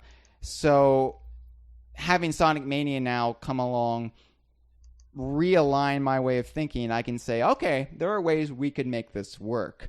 And and that's the... Go ahead. Sorry. Without taking anything away from the retro games, which I love and adore, and I want to see continue as well. So yeah, man, and when you're thinking about this stuff hypothetically, like, this is literally the position that that these Sonic fans were in, and to have this product and to have this. I mean, I've been playing it. I'll come clean. I've been playing it the whole time we've been on this episode. I'm about to beat it again. Wait, you've been playing it while we've been talking? Yep. This is kind of disappointing. It's like that episode of Seinfeld where George is eating during sex. It's kind of disgusting for me as your podcast partner. Well, I was eating the chili dog the whole time, so. So to be clear, though, Hyle, you would have Kiddy Kong as a playable character, though. Absolutely, yes. Not as like a boss. Not as it turns out he's evil. Okay, you would. Dude. I would have Kiddy Kong. I feel like... Okay. I'm going to go see if Chad wants to be the project head. I don't know if this is going to work out after all. Oh, yeah, he doesn't like Kiddy Kong, but huh? We could age Kiddy Kong up a year. Maybe he grows into those lips. Those DSLs. So, Banjo... This was harder for me. I guess I'll start. It's like the rules of golf. We'll just say I scored the lowest in that round, and I'll start with Banjo. I do know the rules of golf, unlike the beloved DK Vine song would suggest. So, with Banjo, this would be the hardest for me to conceive because, unlike Donkey Kong, Banjo has been a series that's had basically an auteur voice for its entire existence. While we've had other people handle it, they were usually always inside Rare, like the Game Boy Advance team. If they were working on Banjo, they were doing some sort of watered-down mobile port, like the Infusio gang. So, otherwise, Greg Males and crew have been in charge of Banjo for its entire duration. And even, spiritual successors like Yooka-Laylee have had people who are on the Banjo team in charge of it. So you haven't really had this spirit kind of tug of war you've had with Sonic or Donkey Kong that would really allow an opening for a Banjo Mania. And I guess the closest thing you could do would be something that hews more closely to the first Banjo, the kind of that spirit and simplicity. But honestly, this would be the one DKU franchise I may not want to touch. And granted, yeah, if Rare or somebody else came to me and said, hey, we want you to put you in charge of the creative direction of the next Banjo game, I wouldn't turn it down. But from this perspective, it's the one that I feel like you need to do the least. Even after Nuts and Bolts, Nuts and Bolts, yeah, it's a direction that a lot of people weren't happy with, but it felt like a very authentic direction because it was essentially the same creative team. So those are my 2 cents, but I would like to hear what you guys have to say. Nick, why don't we start with you? Okay. What I would do for Banjo is just basically take Yooka-Laylee as is and just switch out every character with Banjo characters and call it Banjo 3E. And that would be it. Now I bet it would be a lot more successful. Well, for me, it just... And no hate to the Platonic team. They're amazing. But to me, it just seemed like Yooka-Laylee was a response to a mistake with another mistake. Whereas Nuts and Bolts was unpopular because it was a Banjo game in name, but nothing like a Banjo game. So they decided to self-correct by making a Banjo game that's not a Banjo game in name. So if we could just get the name and the game together, I know that's probably impossible, but yeah, I just want a Banjo game. I mean, Yooka-Laylee looks, smells, feels like a Banjo game, but it's not a Banjo game, and for some reason it just smacks of sort of pandering. Like, if they didn't have the rights to Banjo, they could have made something else, or at least not called it Yooka-Laylee, which is so on the nose. But Yeah, just make another Banjo game, somebody. Now, in defense of ukulele, since I've actually Played it. I'm sure I might love it. Who knows? Yeah, it's you definitely might feel that at first, and obviously, the titular characters are very much, especially lately, a one-to-one to Banjo-Kazooie. Yuka is just not a redneck in tight European shorts, but playing the game, going deeper in it, there are definitely things it does that Banjo doesn't. Okay. And there are, worlds that, either for better or for worse, go in a very different direction. Like World 2 is probably my least favorite in ukulele, but it definitely does do some different bold things. And I don't like it, but I don't know. Like I feel like ukulele, actually spending a lot more time with it, especially I've been playing a lot more of it too after the patch, which finally hit on the consoles, and which fixes very minuscule things, but it actually makes a lot of and difference. like we were saying, for the first game, you got to play it safe. I'm just hoping if Playtonic makes another game that they just, I don't know, try a little bit less to copy everything except for the name, which is. Yeah, but I am with Hyle, having played ukulele, that if you replaced every character with Banjo characters and changed nothing else, it still wouldn't have the verisimilitude of a Sure. I was being mostly sarcastic in that, but yeah, I get what you're saying. It wouldn't feel like a Banjo game because ukulele does have its own identity, which is why I don't know why. Nonetheless, what you're saying there is that part of your disinterest in playing it is just because it's not a Banjo game. No. And that's fair. I'm not, okay, go ahead. It's not. I'm interested in a lot of games that aren't Banjo games. This is one that looks and feels like a Banjo game, but isn't a Banjo game. Yeah, no, I got you. Yeah. Okay. Well, that being said, Josh, do you have any ideas if Rare or Microsoft Studios came to you, if Phil Spencer rang you up and said, "Love the Metroid videos. How about being in charge of the next Banjo game?" What would you do? Wow. Well, I would contact Sega and make it a Sonic game, basically. All right, fair enough. No, okay. I want to give a real answer here. The question here is not what do you think a new Banjo game should be. The question is what do you think a Banjo game in the style of Sonic Mania should be. So, given that, I say that we do what ukulele did in some ways and not so much in others, and just drive as hard as we possibly can into late 90s 3D graphics nostalgia. Not that we limit ourselves in terms of like the frame rate or the draw distance, or that we put maybe there's a part of the game where we use like fog as a gameplay mechanic, just as a reference to that. But I say that we make it look and feel as much as possible like we remember a Nintendo 64 game. Isn't that kind of what they did though with ukulele? No, I mean ukulele has like modern 3D polygon models. Sure, but as far as like the feel, though, it looks like a modern game. Oh yeah, no, it definitely does feel very much like the Banjo games.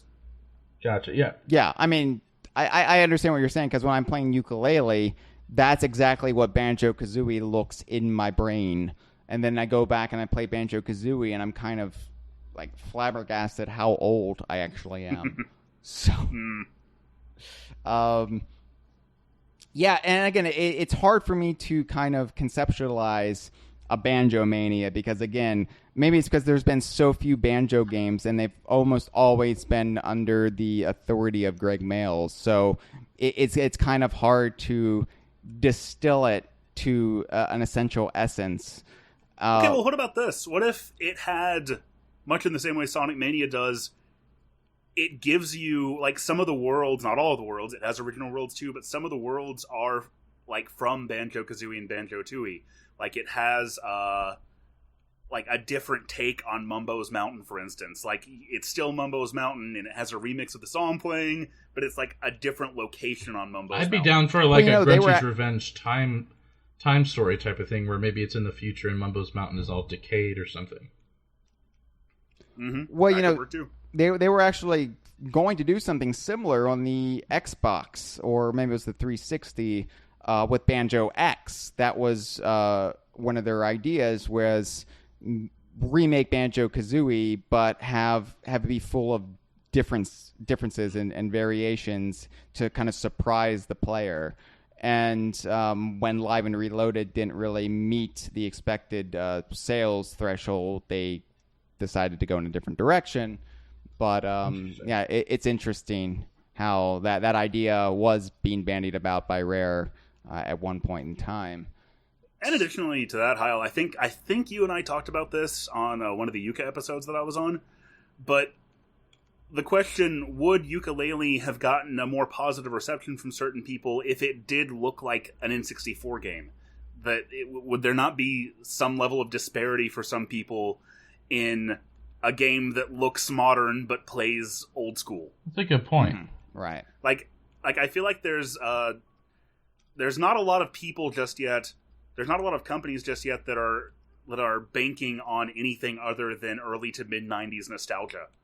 Like, the early 3D era of games is something that a lot of people grew up loving and that a lot of people like enjoyed, and I feel like there's something to be mined out of that. Oh, absolutely, absolutely. You know, and I'm thinking, like, if you did do something like Banjo 3E, well, that's a game that people actually just still want, and so it really wouldn't feel like a throwback title, because it would just feel like, okay, finally, here we go, Banjo 3E. I guess in that case, I wouldn't want a Banjo throwback. Then I would just want a new Banjo for this one specifically.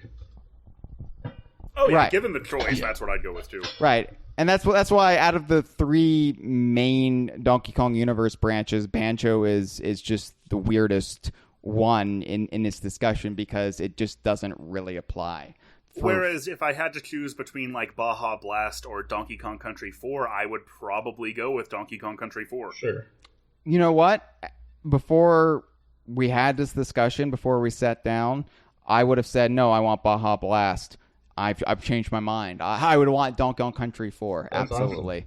Awesome. It's funny how quickly He's feeling things the can, mania, Josh. evolve. He's feeling the mania. I am. Yep. It's running wild. I'm taking my vitamins and I'm saying my prayers, and that is another thing that after I played Sonic Mania, I was just like, man, I hope, like I described at the start of the episode, it's a unique set of circumstances that kind of allowed this to happen to Sonic, but I hope this is something that more fandoms can experience.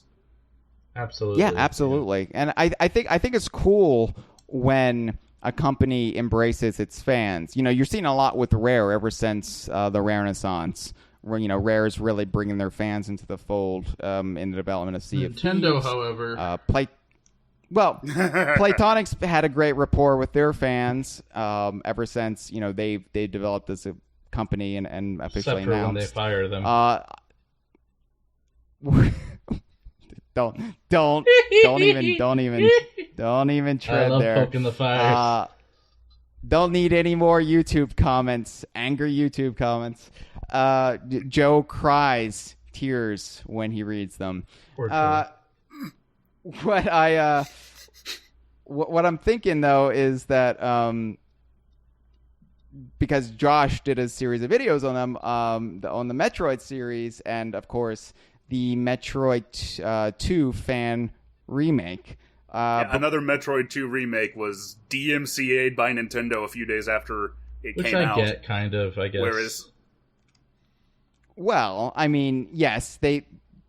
Do you think they had their version of the Metroid 2 remake already in the works, or were they? I think they definitely. They just didn't want a competitor Okay. of any kind. People online would be like, "Hey, this one's free and it's better" or something, and then people wouldn't buy the. Well, absolutely, but I would at the very least. But the fact that we didn't know that at the time, especially like this, it does make it a lot more understandable. I don't think that alone. like, I think that if they were going to take it down, then they should have gone ahead and announced at the same time, we're doing one. Like, we're making a new Metroid, and it could have saved a lot of... Like, I think I talked to Milton, to the developer of AM2R, via email, and I think, like, the way that he talks, I think he would have been willing to just take his game down if they had asked, if they had said, like, well, we're making our own remake. Instead of by force or whatever. I think Nintendo's secrecy has always been their biggest fault because it always inevitably leads to bad PR. Or hell, they could have taken it down, but then offered him a job working on theirs. That would have been pretty cool. Well, that's the point I was going to bring up. At the very least, I would have reached out to that guy. You said his name was Milton. Milton Guasti. Bradley. Okay, I'll call him Milty. That's fine. I would have reached out to old Milty and been like, do you want to consult? Like, even if the game was already in the works, like, bring him in as an olive branch and just have him, like, consult, give some ideas, give some input. Or, you know, because the Metroid 2 remake that Nintendo's working on is a very different game from AM2R, what if they'd made AM2R, like, an unlockable within their own Metroid game? I was going to say that as well. They would have had many options on the table, and for all we know, maybe they still will. I doubt it, knowing how Nintendo operates, but it would be nice to see. I feel like, you know, I look at, like, the Earthbound / Mother community, and, you know, why not use their fan translation for Mother 3? Or, you know, it's the fans who have so much passion for their works. There seems to be pride issues with Nintendo that allows them to completely embrace that aspect. Now, AM2R, another Metroid or Metroid 2 remake. Have there been others? The reason that he called it that is because at the time he started it in 2006, I want to say, Metroid Zero Mission was an official remake of the first Metroid.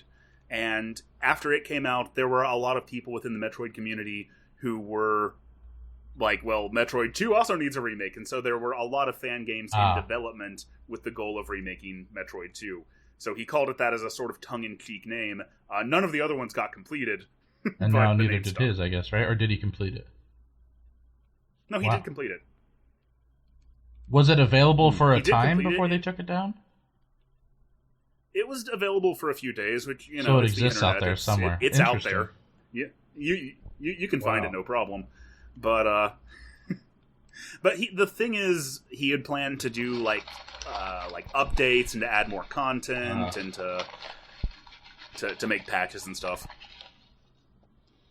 Well, yeah, it's disappointing, but again, knowing what we know now, I at least understand why it went down. But especially viewing Sonic Mania, like Sonic Mania's kind of opened up those scabs again, at least in my mind. And granted, I didn't know this story until I saw Josh's video, and he unspooled the history for me.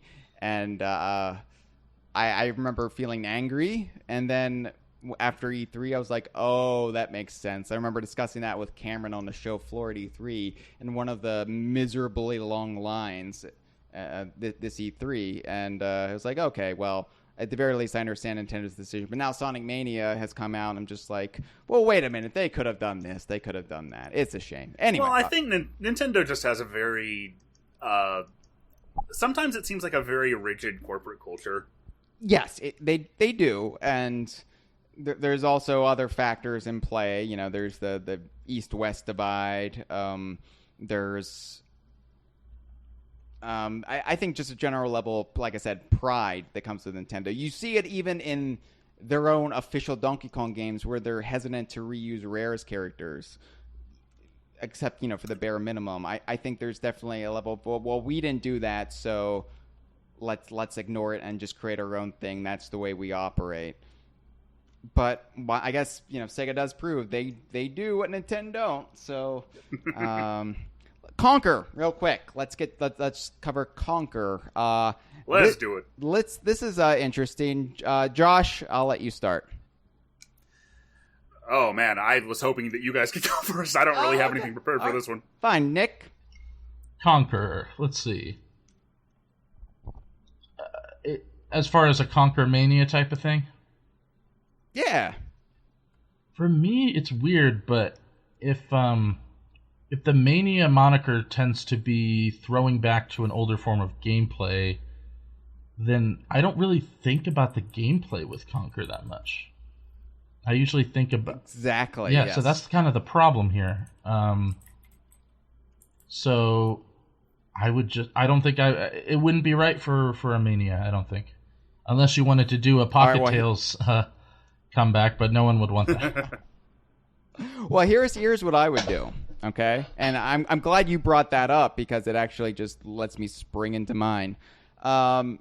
So because the gameplay of Conker has usually been secondary, or at least has been in light of Bad Fur Day, here's how I would do a Conker game. And my dream Conker game is kind of established on DK Vine. Like I've talked about it time and again since just after Bad Fur Day was released. Yeah, no. You, I wouldn't step on your territory. Although I might bring you in, Nick. I might consult. I might pick your brain, and maybe we'll bring in your Crane character, and get Kelsey Grammer to voice him, of course. So I would honor the complete legacy of Conker. Diddy Kong Racing, Pocket Tales, Bad Fur Day, Live and Reloaded, Big Reunion. Even Young Conker, I would find a way to reference Young Conker, and that's a great idea. And if we get the Banjo-Mania game going at the same time, they could reference each other. Right. I would also draw upon Conker's Quest / 12 Tales. That'd be awesome.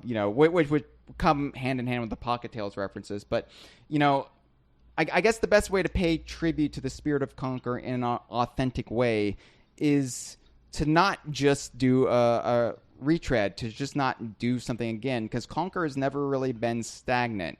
Out of the three main Donkey Kong Universe branches, it's with the exception of remakes, and ports, it's done its own thing again and again. I think a good Conker game would be a sort of an overview of the history of Conker, but with an unreliable narrator.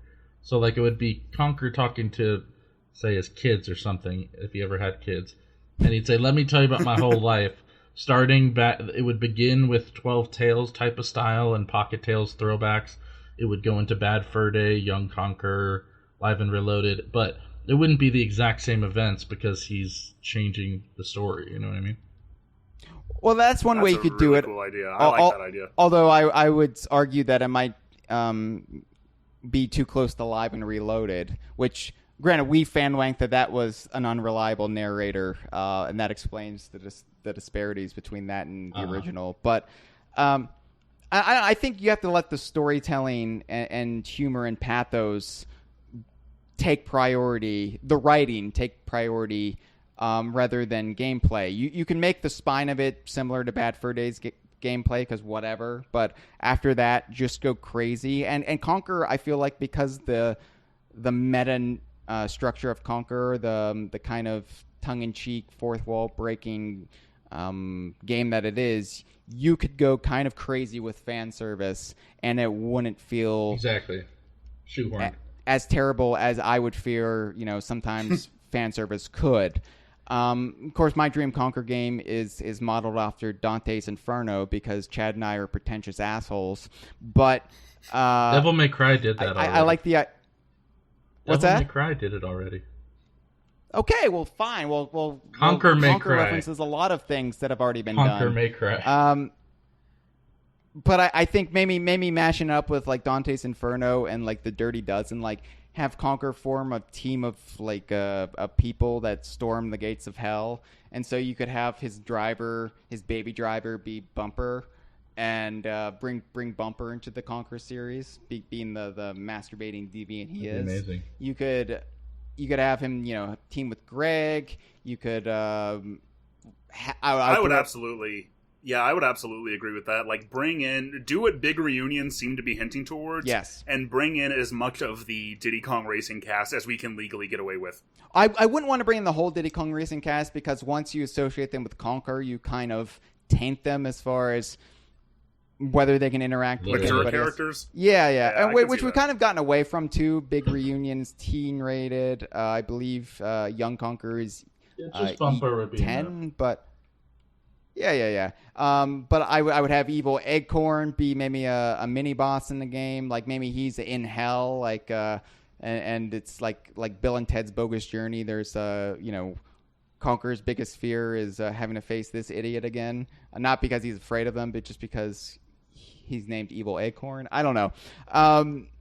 But that's how I would do Conker. Like I said, my dream Conker game is out there, and I think I wouldn't focus so much on the juvenile humor, and I would take a page from Big Reunion and have Conker continue to grow as a character.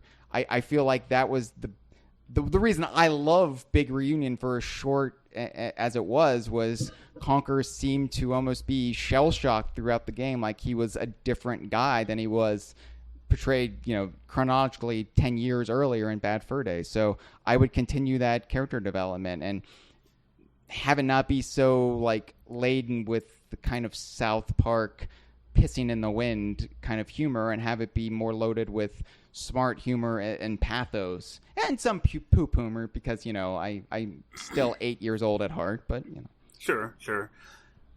I think the reason that I struggled quite mightily when you tried to start off with me is because, to me, the appeal of Conker, or the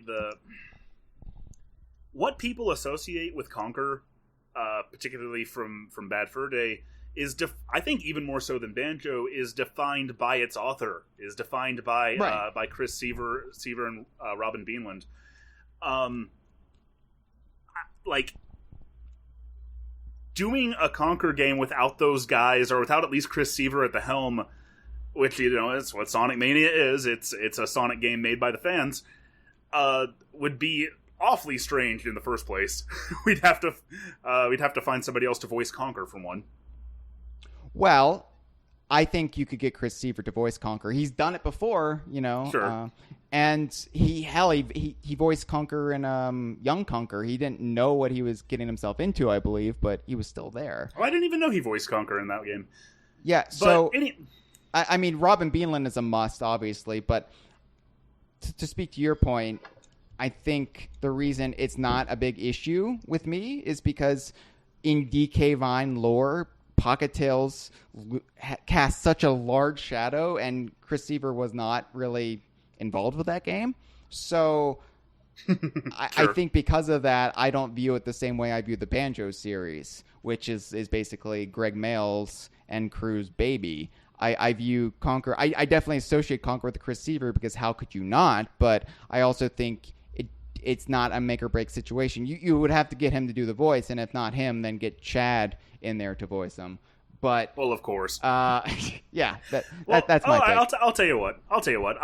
While I think that your idea, if a new Conker game would be much more likely to happen, since the idea here is to in the Sonic Mania veneer, not make a sequel, but make a game that celebrates what a series was starting out, I would say that we go the other way and make the game full of the edgy and disgusting and incredibly politically incorrect humor that wouldn't fly at all in 2017 and would piss a lot of people Let's off. do it. Like, people are gonna hate it, but people are gonna know it. Yeah, well, actually, thinking like what was politically incorrect about Conker, I think the only things that really wouldn't fly today would be how like sexualized the female characters are. That's true. I think everything else is pretty much it was just shocking because it was in this cutesy animal mascot platformer for a Nintendo console, but I don't think it actually. Or here's an idea: what if Conker gets rehabilitated? I know that's something I've visited before with other characters, but he gets rehabilitated and he wants to kind of change his world from being so raunchy. So it's almost like Super Mario Sunshine, where you're cleaning up the joint. And it's called Conker, Social Justice Warrior. I'd play that. Or Conker finds religion, and he tries to go door to door spreading the word. Conker's witness. And he could be like one of those monks you see in Bad Fur Day. And it's about him trying to clean up Willow Woods. That's an interesting angle. I still like my idea better, but that you could definitely have some fun with that. And that way you could be kind of topical. I've never and considered that. You could get away with PC humor if you're like kind of condemning it at the same time. Right. That's a very good point. It reminds me, since Josh is here, it reminds me of professional wrestling when the World Wrestling Federation had to kind of tone down some of their edgy content near the end of the Attitude Era, so they introduced a heel stable called the Right to Censor, and they made their wrestling porn star and the wrestling pimp both members of the stable, and then they went around the show trying to eliminate the more edgy stuff that was conceptualized by the then departed head writer Vince Russo. So, see, I know my stuff, Josh. I know my stuff. Or it's kind of like the new Carl's Jr. commercials, if you've seen those. Have you seen those? No, I don't have cable right now. What did Carl's Jr. Jr. before YouTube videos? Basically, Carl's Jr. for a while now has just been like, yeah. Oh, I know, like, they're classic commercials. So the new one is women Carl's Sr. comes in, and it's Carl's Jr.'s dad, and he's essentially like, son, I'm tired of you running this company filthy or whatever. We're going to clean up this joint. No more bikini women, just plain old beef or whatever. And it's like, his dad's like forcing him to be more politically correct because they got complaints. So now they can like be meta about it. So sort of that in Conker would be interesting. Well, Josh and I have Hardee's where we live, so we don't have Carl's. They're the same Jr., thing, though, right? They're the same thing. I mean, they're essentially the same thing. They just have an East Coast, West Coast naming differences, kind of like the Street Fighter characters. So the Carl's Jr. is like Vega to your Balrog? I forget. That's right. Carl's Jr. is the Eggman to our Robotnik. Although, didn't they establish both names as canon in the West at this point? In the Adventure series, in the White Album it's the same liner thing notes they did. When you unfold the White Album poster, with a magnifying glass, you can see. No, it's like a Princess Peach Toadstool, Bowser Koopa. They just blended them and said they're the same thing. All right, we've got 3 calls to take as we wrap up this episode. So. Let us hear what our audience had to say about what they would do with this concept. Okay. Oh, so Spuzzwick is on this episode? Kick ass. I always wanted to ask him this. Well, at least this recently. You've heard of the game Mushroom Man, right? Seems up your alley. Obscure indie platformer. Music by Les Claypool. That got me thinking. You got a boner when Frank Zappa's son played on Conker Live and Reloaded.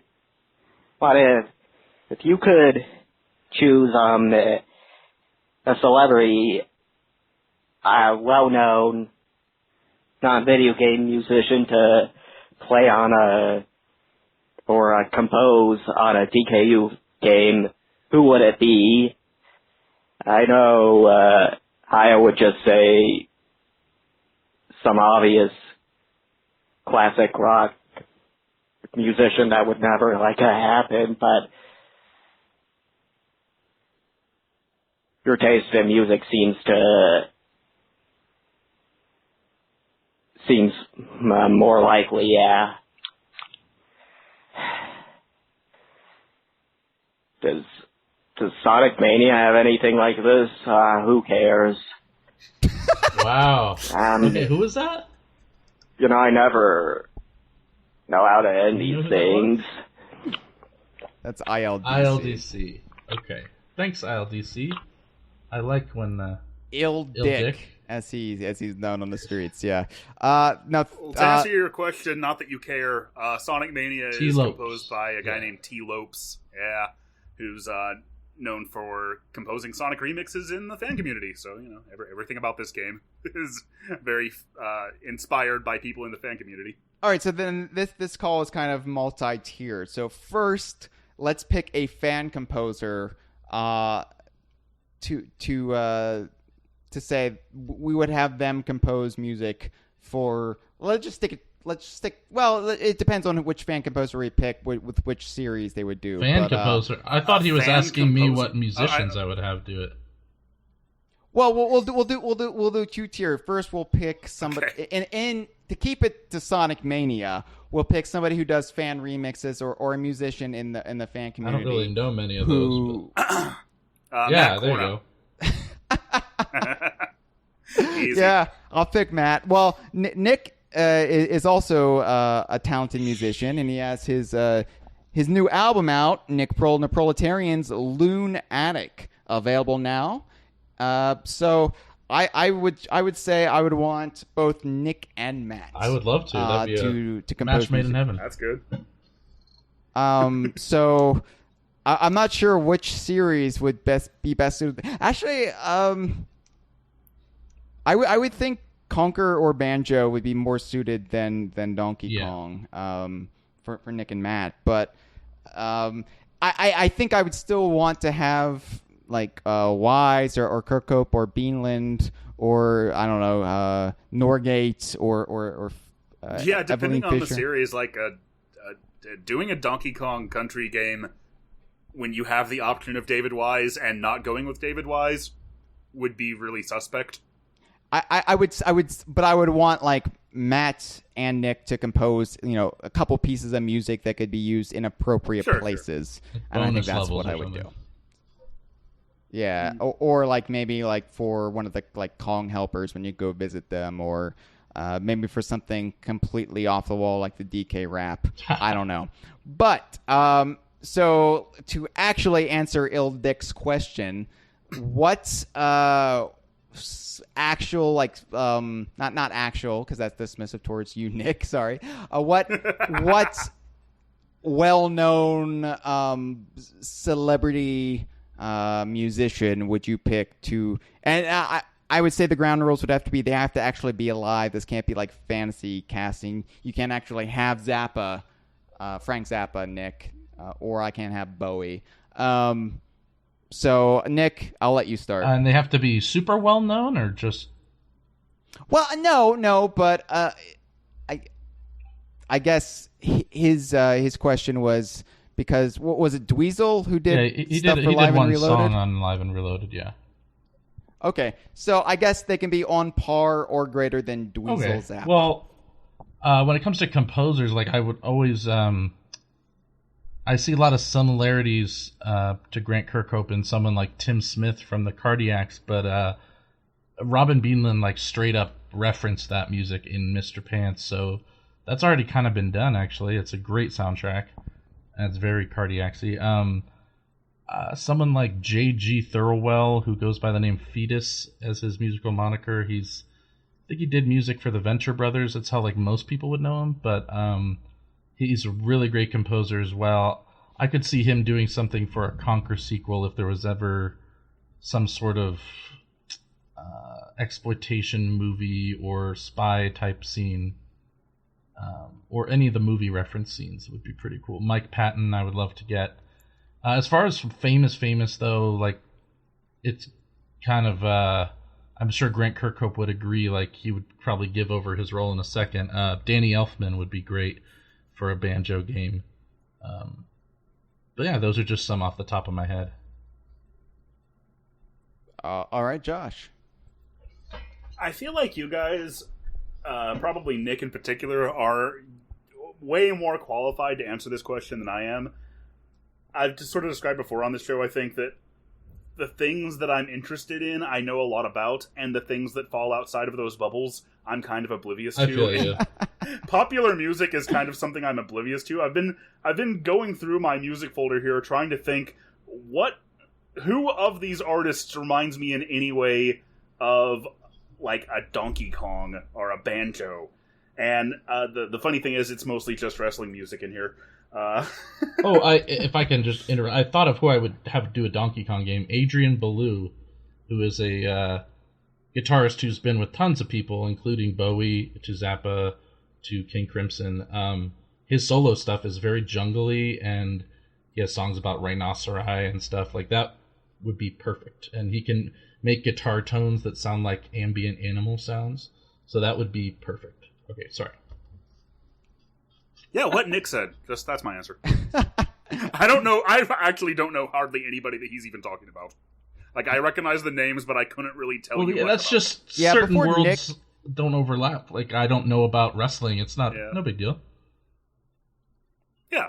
Before Nick joined the staff, I fancied myself the musical expert, and then Nick's knowledge base just dwarfs mine. And it's again different Venn true. diagrams. It's just you could totally school me on the stuff you're into. So. All right, well, I'm going to prove ILDC wrong, and I'm going to go with a totally obscure artist I would love to see do music for a Donkey Kong Universe game. He's a little-known musician, had some minor success in the 1960s. His name is Paul McCartney. And see, now you lost me. I don't know who that is. Yeah. Oh, okay. Well, anyway, Paul McCartney, I would actually have him voice a new Kong called Scousey Kong. And maybe he's always like doing, like, Gook, I'm just coming up with some tunes. Meat Free Monday. Yeah, exactly. So that's what I would do. Scousey Kong, who's always coming up with new songs. Skiffle Kong. On the bongos, too, to keep it appropriate. And... actually, I would also like to see Michael Giacchino. Oh, yeah. I never know how to pronounce his last name, but he's a pretty big film composer now. But he was he did the score of the series Lost, and there's so many songs from Lost that I feel like would be tonally appropriate for the Donkey Kong series, especially. Just like the moodier, more driven songs. Definitely. I think he would be a great fit, especially for something like a Donkey Kong Mania. Or with yeah. Hey, not to tangent off too much, but I had this thought earlier. But relating to pop culture, though, one really nice thing about like any new Conker game, I guess, would just be like seeing more contemporary pop culture references. Like, I think one of you guys said Rehab earlier, and I'm like, man, a Conker parody of Breaking that'd be Bad. great. Yes. Oh, yeah, like, not to give too much away, but I would totally, like, okay, I'll give a little bit away. My dream Conker game, Conker dies at the end. So I would... Is that a reference to John dies at the end? Or? No.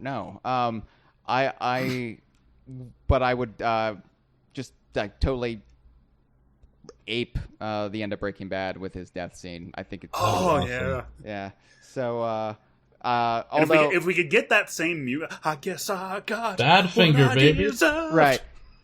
The only downside to that is in the song the woman he's singing to, her name is Dixie.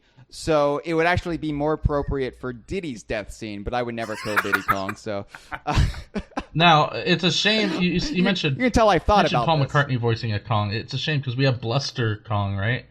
That's a Kong from the show. Oh, we should get John Lennon to be Blister Kong.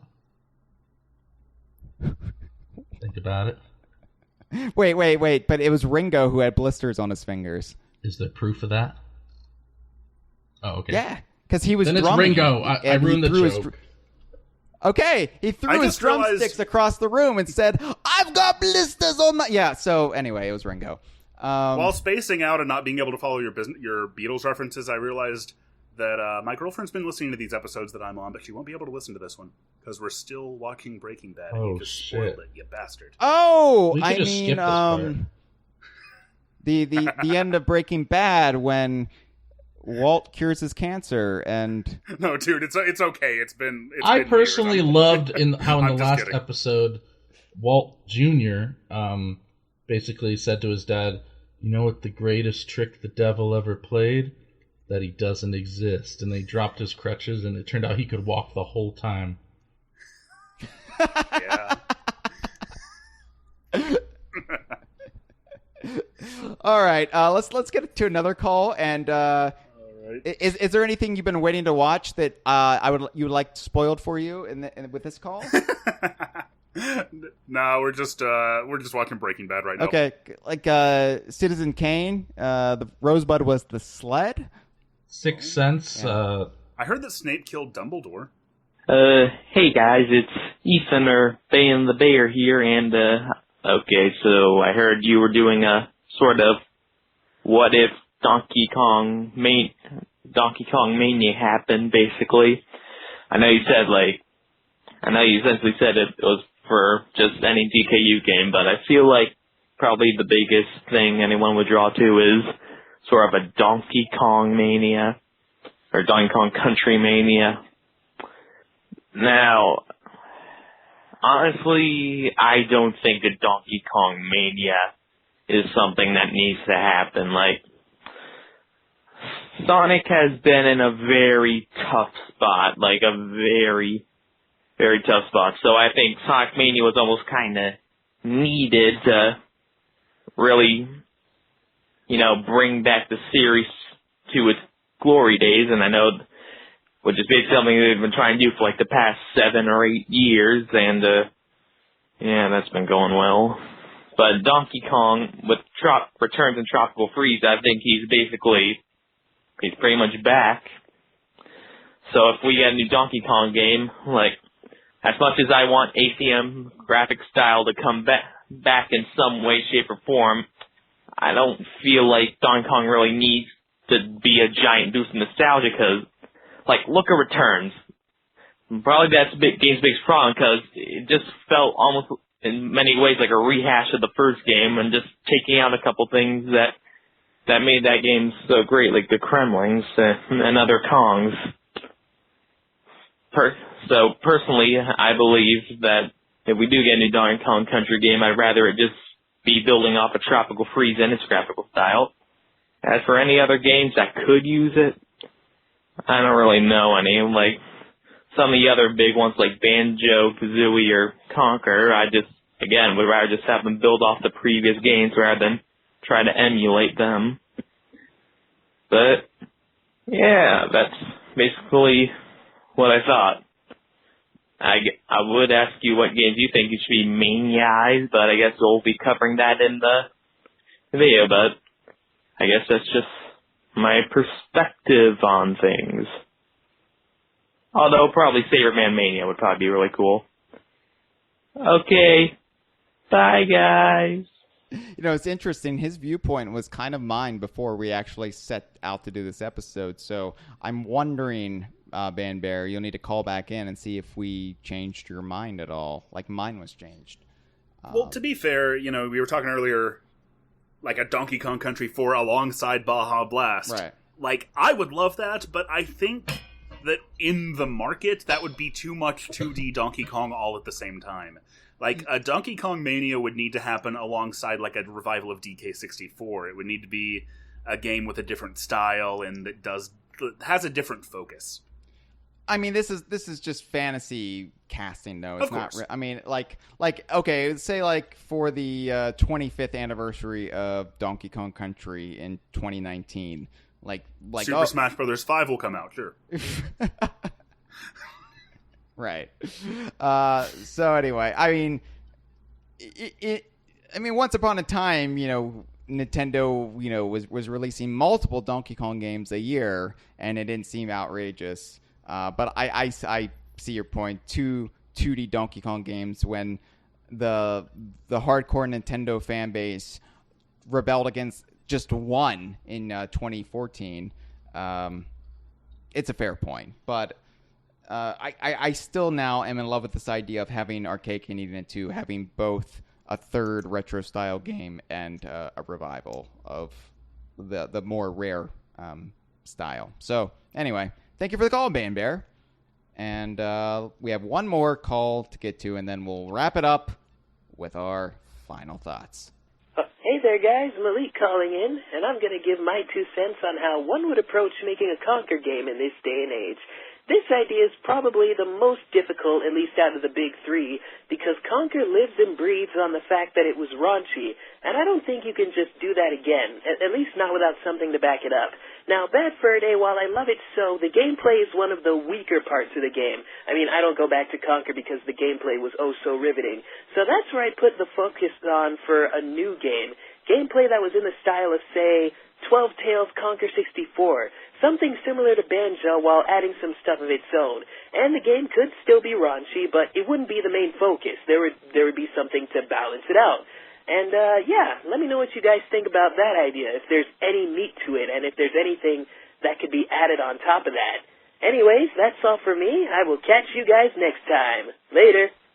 Thank you for the call, Malik! And it's always... I feel like Malik brings up a really good point in that, like, a new Conker game, regardless of what it was, like, something that's very narrative-focused wouldn't really stand out anymore the way that Bad Fur Day did. So it would definitely need to be, you know, a better game than Bad Fur Day was.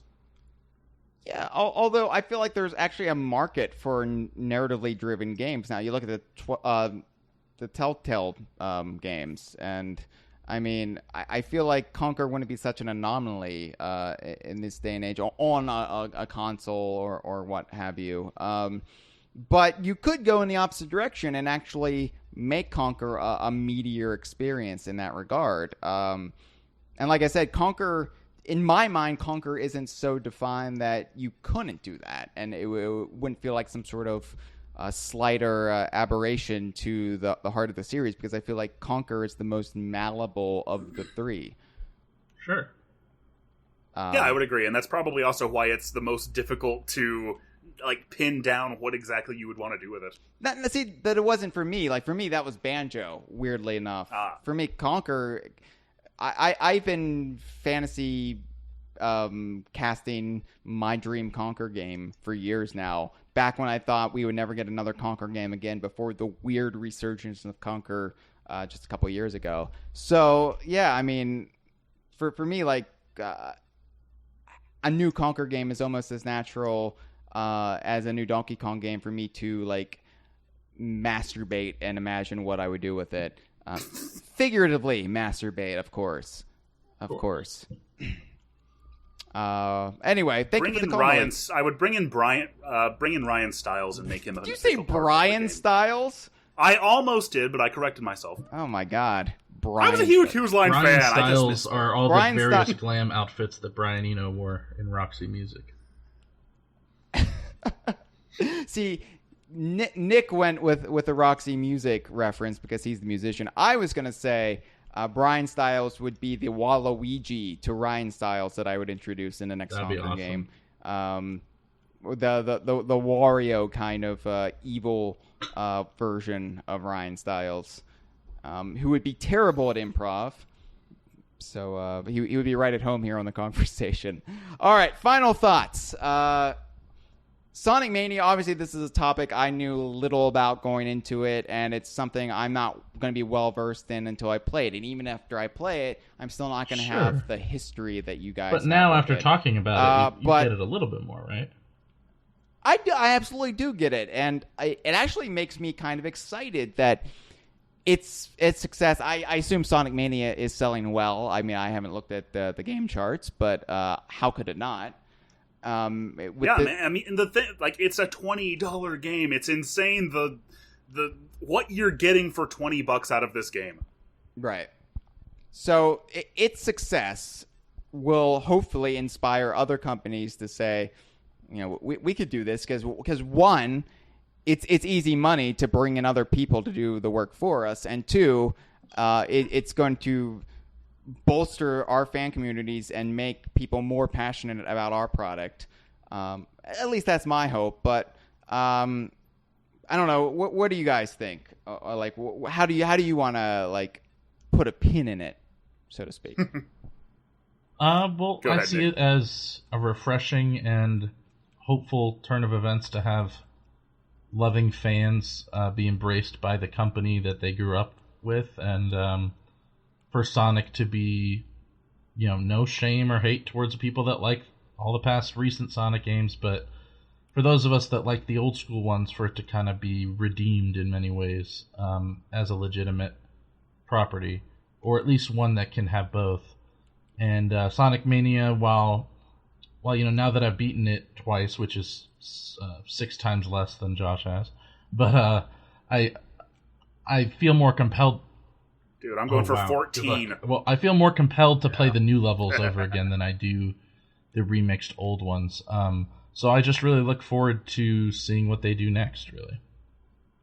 And hoping that maybe one day we'll get a DKU analog to it. Josh? I feel like, due to some of the reasons that one of our callers said, the chances of Sonic was in a very unique position, both in terms of its its branding problems and its fandom, to allow for something like this to happen. In terms of Sonic, I just, more than anything else, I want this same team to have the opportunity to go forward now and make a wholly original Sonic game. I absolutely agree with Nick there. And like I said earlier, in terms of other fandoms, I just hope this is something that's kind of new for video games, as being like a relatively young medium in comparison to movies and TV and comic books, to have people who grew up with a property now being able to officially, take the reins of that property. And I just hope it's something. This game has brought me so much unbridled joy, and I really hope that it's something that more people get to experience with the things that they grew up loving. Well said, both of you. And speaking of well said, let's bring on one more guest to hear what he would do if he could work on a Donkey Kong Universe game. The Yappa Indian strap match, Jack. That's what Jimmy Hart was calling for, brother. And now that I know, with the powers to be watching my back, I can box you in contractually. I can corner you in, brother. And if we are bonded together with the leather man, if we are bonded together with no one in our way, as I strap that flesh, as your flesh bubbles and burns over your whole body, you will understand, my man, what the Yappa Pie mean by the Indian strap match flair. I'm calling your bluff, man. I'm the greatest wrestler of all times. And when I strap my wrist to yours, brother, the transformation, as my eyes roll in the back of my head, as the smoke comes out of my nose, the leather will be your last lifeline to the professional wrestling world, brother. I will beat you within an inch of your life, and in the Yappa Pie Indian strap match, Ric Flair, I will prove that you will bow down to me for an eternity, brother.